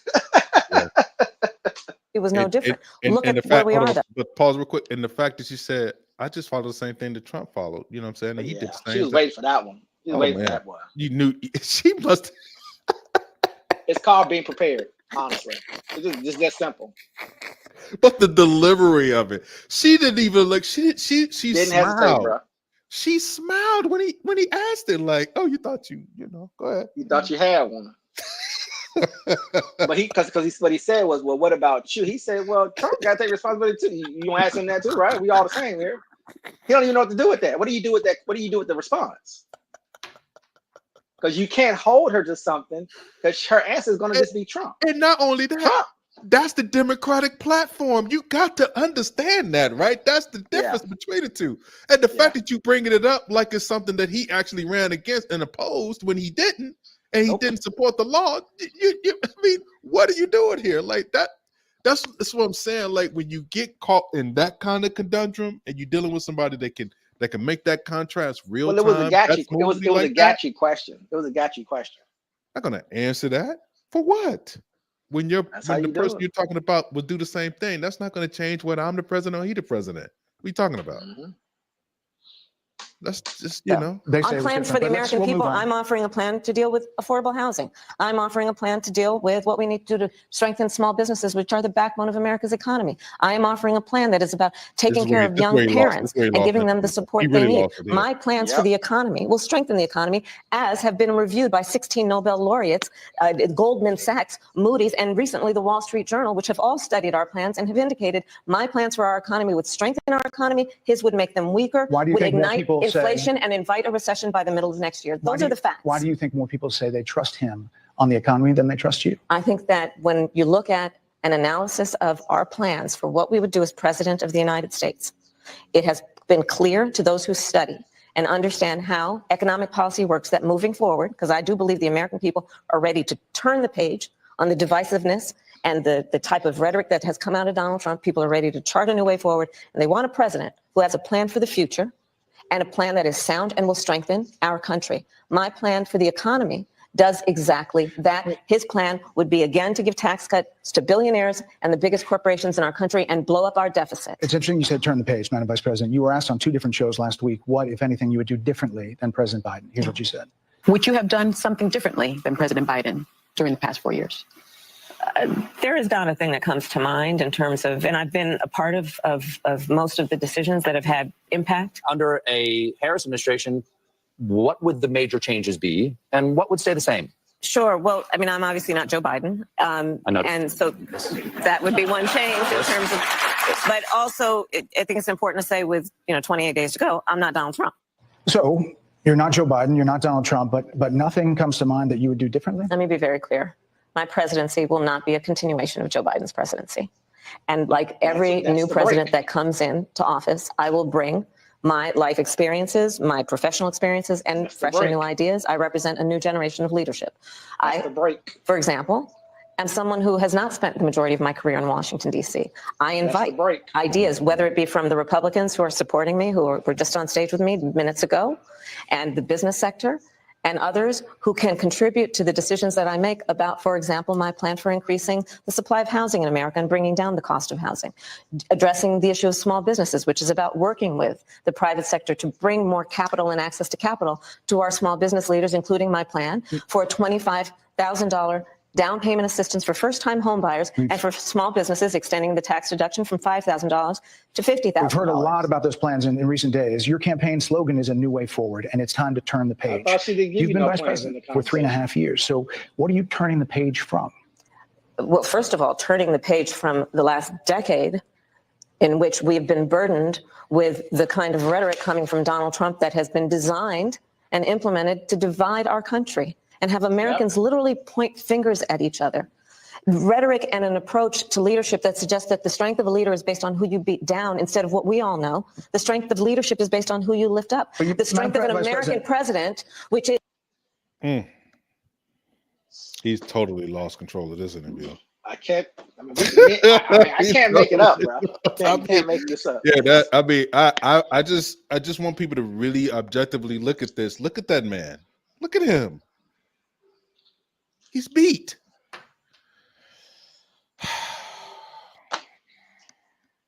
Is one who understands that the vast majority of us have more in common than what separates us. Madam Vice President, more than 70% of people. That is about turning the page on rhetoric that people are frankly exhausted of. More than 70% of people tell the country is on the wrong track. They say the country is on the wrong track. If it's on the wrong track, That track follows 3.5 years of you being vice president and President Biden being president. That is what they're saying, 79% of them. Why are they saying that? If you're turning the page, you've been in office for 3.5 years. I would have said fake And news. Donald Trump has been running for office. But you've been the person holding the office. Come on. Madam You Vice and I President. both know what I'm talking about. You and I both know what I'm I talking actually about. don't. What are you talking about? What I'm talking about is that over the last decade, But you're people the have lever of become, power. but listen, over the last decade, it is clear to me, and certainly the Republicans who are on stage with me, the former chief of staff to the president, Donald Trump, former defense secretaries, national security advisor, and his vice president, one, that he is unfit to serve, that he is unstable, that he is dangerous, and that people are exhausted with someone who professes to be a leader who spends full time demeaning and engaging in personal grievances and it being about him Madam instead Vice of President, the American people. if People that's the are case, tired of that. If that's the case, why is half the country supporting him? Why is he beating you in a lot of swing states? Why, if he's as bad as you say, that half of this Nah, country it's fake. is now supporting this person who could be the 47th president of the United States? Why is that happening? This is an election for president of the United States. It's not supposed to be easy. I know, but It's if not supposed to be. It is not supposed to be a So cakewalk are they misguided, for the anyone. 50%? Listen, Are they I'm- stupid? Oh What is God, it? I would never say that about. See what I'm saying? He tried it. He led her. He led. tried. He One led last right time. to it too, wasn't he? He could not. And the thing is that he was trying. He had to force. He forced the conversation. He forced it down this track. By the way, He And, wanted to get this question. He wanted to see what she's going to go with the deplorables comment. Yeah. I think yeah, didn't work. didn't work. Didn't work. She's sticking with the all the people position. Not the American people. And in fact, if you listen to Donald Trump, if you watch any of his rallies, he's the one who tends to demean and belittle and diminish the American people. He's the one who talks about an enemy within, an enemy within, talking about the American people, suggesting he would turn the American military on the American people. We asked that question to the former president today, Ernst Here we Faulkner, go. at town hall, and this is how he responded. Here we go. I heard about that. They were saying I was like threatening. I'm not threatening anybody. They're the ones doing the threatening. They do phony investigations. I've been investigated more than Alphonse Capone. He was the greatest gangster. No, it's true. No, but think of it. It's called weaponization of government. It's a terrible thing. So Brett, I'm sorry, and with all due respect, that clip was not what he has been saying about the enemy within that he has repeated when he's speaking about the American people. That's not what you just showed. he was asked No, about a no, specific- that's not what you just showed. In all fairness and I'm respect telling to that was you, the question that we asked him. he didn't show that. And here's the bottom line. He has repeated it many times. And you and I both know that. And you and I both know that he has talked about turning the American military on the Talked American you people. back. He has talked Your about hand in the going cooking after now. people who are engaged Yeah, in you're peaceful cooking now. protest. History, He's boy. talked about locking people up because they disagree with him. This is a democracy. And in a democracy, the president of the United States, in the United States of America, should be willing to be able to handle criticism without saying he'd lock people up for doing it. And this is what is at stake, which is why you have someone like the former chairman of the Joint Chiefs of Staff saying what Mark Milley has said. I just don't look at her, DC. I just want you to look at his body. I'm gonna bump it back about 15 seconds. Just watch his body language I as she's know. cooking him. I know. Just watch his body language. He tried Just watch too. it. He came out with different ones, different tactics, man. But they made a mistake. They should have showed the right video because you just gave her you opened it up, Opportunity, yeah. trying to be sneaky. Like the former chairman of the Joint Watch Chiefs his of body Staff language though. saying what Mark Milley Look. has said about Look, Donald Trump being a threat to the United States of America. He's quoted in the Bob Woodward book that way, yes. Let me ask you this, No, Madam Vice President. but You let's call not Donald diminish Trump. the significance you of that. call Donald Trump. He's misguided. You say now He's he is unstable. He is unstable, Brett. He's not well. You say he's mentally not stable. He's not Let me ask stable, you this. and- You and told we should many all be interviewers concerned. that Joe Biden was on his game, that ran around circles on his staff. When did you first notice that President Biden's mental faculties appeared diminished? Joe Biden, I have watched from the Oval Office to the Situation Room, and he has the judgment and the experience to do exactly what he has done in making very important decisions on behalf of the American people. There were no concerns raised? Brett, Joe Biden is not on the ballot. I understand. And but Donald Trump But you is, talked about it. And Donald Trump after is. Shut George it Clooney said down. within a If few you minutes of watch talking to President Donald Biden at a Trump- fundraiser, Shut that he that down. thought this was not the same Brett. Joe Biden that we saw on the debate Donald stage. Trump is on the ballot. I understand. You met with him at least once a week for 3.5 years. You didn't have You're not any gonna concerns? litigate this today. Sorry. I think the American people have a concern about Donald Trump, which is why the people who know him best, including She didn't leaders of break. our national security community, have all spoken out, even people who worked for him in the Oval Just Office, pause it. Just worked pause with him real in the quick. situation. Let me just say this, man. Every opportunity that he tried to take to really, he just, I think he has some really good questions as far as like trying to really get the answers. They just would, the way he laid it out, it was just too rushed. And he was just not patient enough because she was answering the questions maybe a little bit too good for him to kind of go into the kind of mode that he wanted to go in. Yeah. And right here, especially, is a perfect example of that, because now what he gave her the opportunity to do was to pivot towards Trump as a contrast. Joe Biden is lame duck. He's not running anymore. It's only a couple of more months Right. of having him So there. we're not gonna let that live. I'm Right. gonna snuff that out. But the person that is running is showing that there are some mental and impulse issues when it comes down to the most important office in the world. Mhm. You cannot have somebody that's reckless like that making decisions, not just for this country, but for the free world. I mean, and to have somebody Bob, basically, working with intimidation, with the intimidation factor, forget about actually doing it, but the fact that you want to intimidate people early by saying these things, whether you're going to do it or not, is going to have a cause and effect. You already know that. well, And where does the issue? not only that is that she the only issue that one of the major issues, not the only issue that I have with Democrats, right, is that they have a bad habit of eating their own, right? They should be taking a page out of her book. And what I mean by that is this: Trump keeps walking around talking about there was a coup. They made him quit. He's angry, he's mad. And the Democrats feed it. They do. So on the Democratic shows, they right behind Trump saying the same shit. I'm like, yeah. Do you see how she's answering that question? Everybody should be on the same page. We're going to kill that story and keep it moving and focus on who's actually running for president. That's over with. We're not litigating that. We're not going to sit around here talking about something. It was a coup and what did Nancy do? Because even Bill Maher on his big platform tried to be slick and ask her a question about what happened to Joe Biden. And others have done it on other platforms. What I'm thinking to myself, but you're a Democrat. What are you doing? Doesn't even make any sense for you to even say that. What's the point? Anyway, it's just interesting because she did a good job of saying you can keep asking about Joe Biden all day long. He's not running for president no more, so it don't matter. And it don't matter. That's over. It don't. But I know he's taking a page from Trump because, again, it's about clicks. It's about what's resonating, what's trending. So I know why he's doing it, but she did a hell of a job. Like I told you, like me and you both are saying, is that if you go back and look at her previous interview, this is who she's been. Yeah. She's not being anything different. So I just think that they're surprised that she knows how to stay on topic. Remember something, the whole trick is to do what? Is to get you off topic, to get you off your square, right? Get you going down some rabbit hole somewhere and you say something crazy, right? That's yep. By the way, which is Joe Biden. And we run. Joe Biden would have gave you all kind of gas. Oh. You're right. Oh, Lord. Why? Because he's emotional and he's sensitive. Yep. Room, and have said he is unfit and dangerous and should never be president of the United States again, including his former vice president, which is why the job was open for him to choose another running mate. So that is a fact. That is a fact. No more questions, buddy. Madam Vice President, two more things. You were asked on 60 Minutes about the biggest threat that the world faces, that the U.S. faces. This is what you said.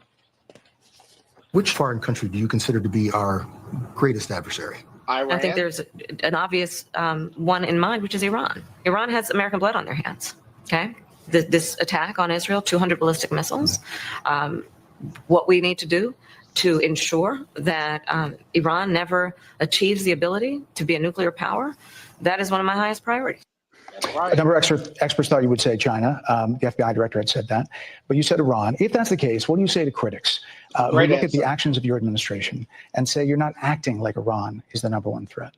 That ain't true. Well, I will We've tell given you most Israel $300 recently, billion. whether it was in and all the April or protection in in the world. October, and then several hours on each occasion that Iran posed a threat to Israel, I was there.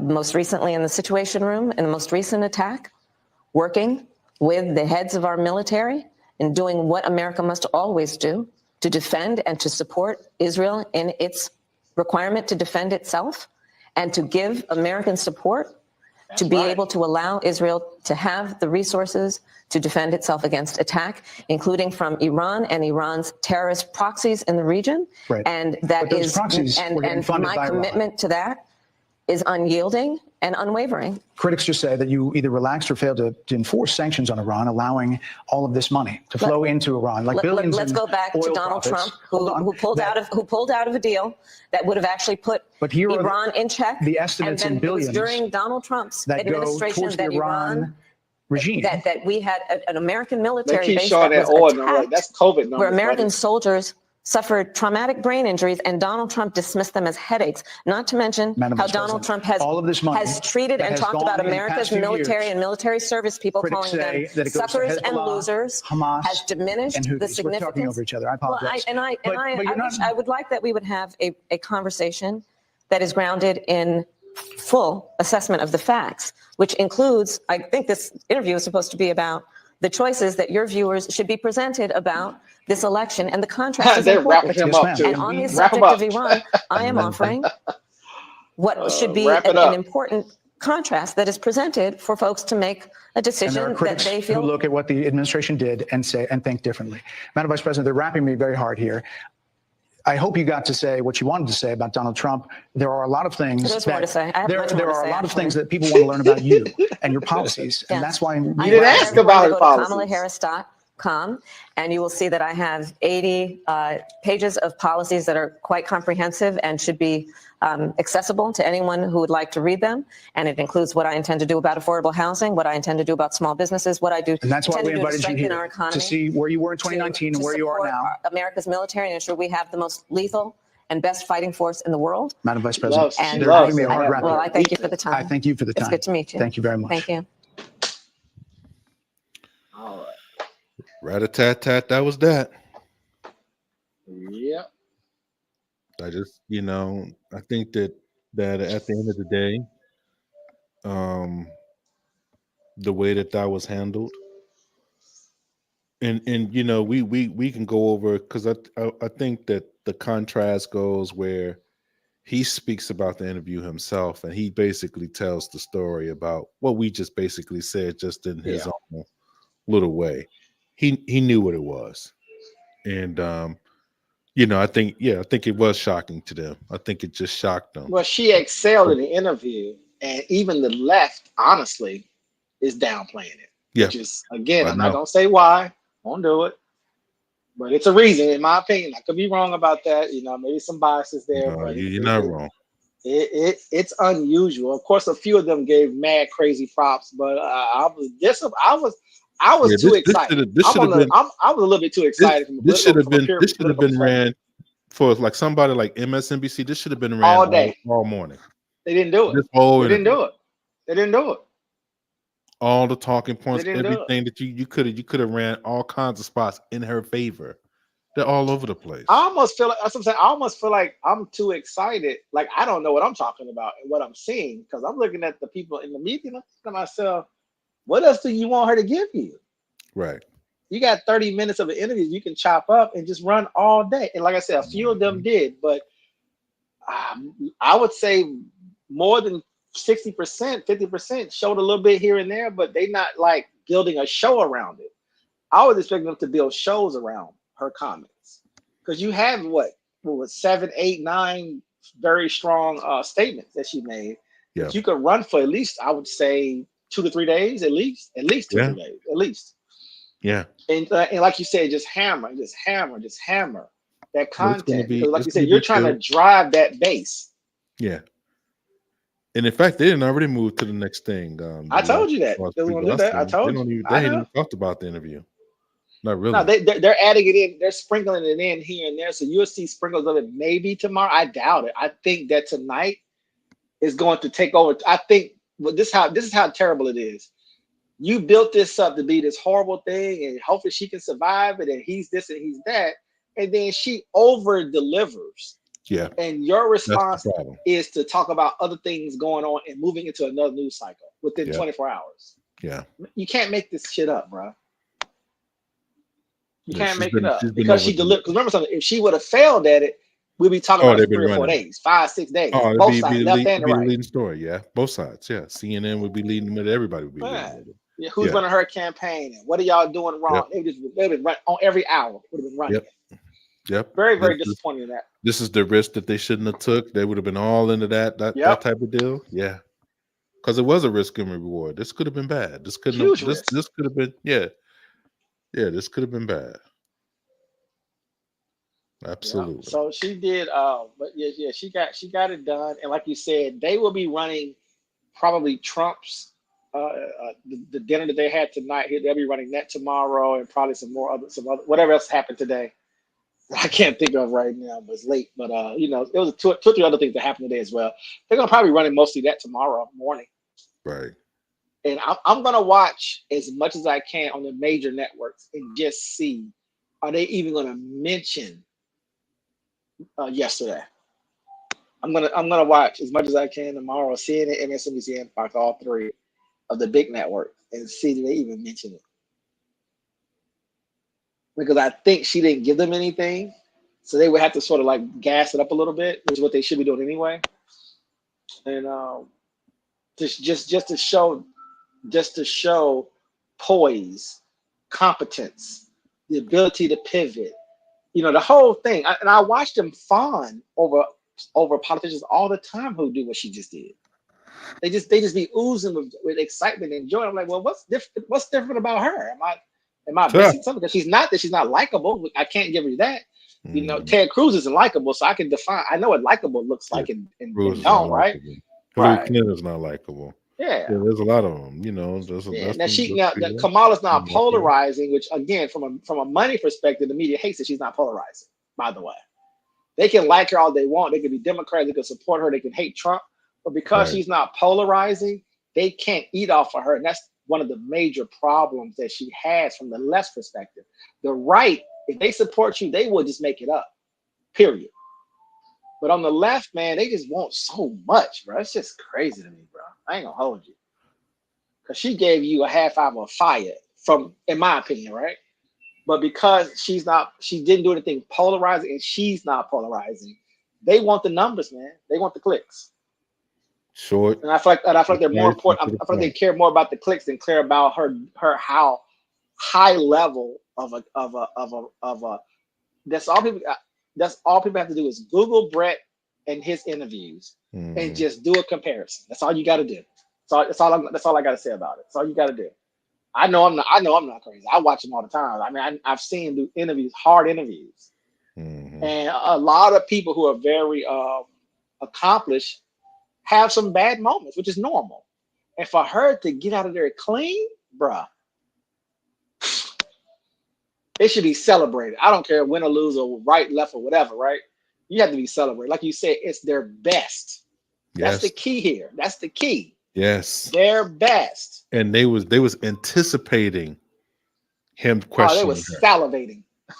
They couldn't wait. Yeah. So when you have it like that and you really get what be careful what you ask for, you just may get it.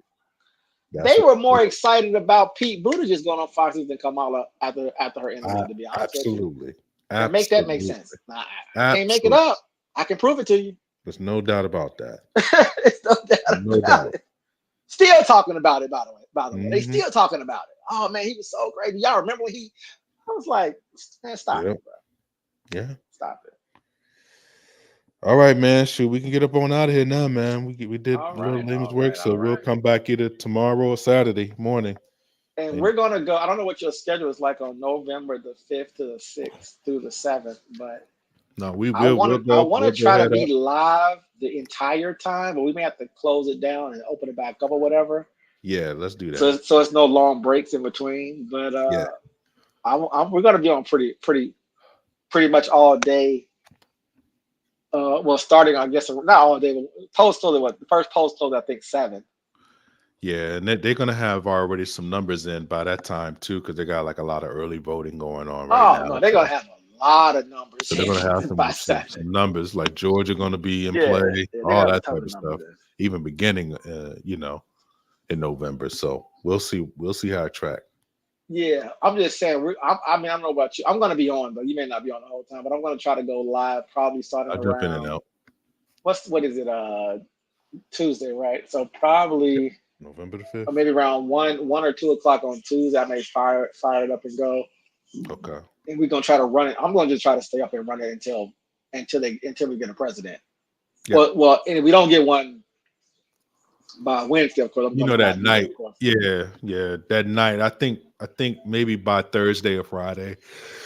If It'll probably be more official. It'll Pennsylvania probably be more official by and, then. Yeah. if Pennsylvania and maybe Georgia may still be the ones I think that may be locked in and for a long time because of how the numbers come in late and different things to count. So we'll see.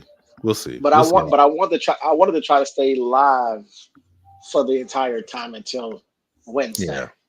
Yeah. That's my plan. We'll see if that becomes a thing, but We will see. I want to be up to 2, 3, 4, 5. Keep it pushing. Maybe take a nap or something, and then go back live again. And just try to stay. Because I want to catch it live when they announce it or get close to announcing it. Like you said, unless there's craziness going on, and then we don't get anything until like a Thursday or Friday. Right.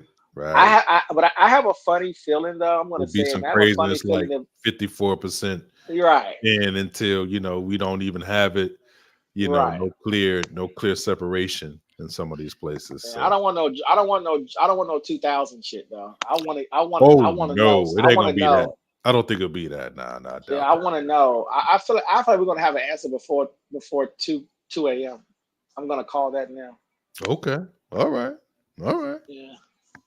And that'd be they're not even counting early vote. They're not even counting votes yet in certain places, in mail-ins and stuff yet. So Yeah.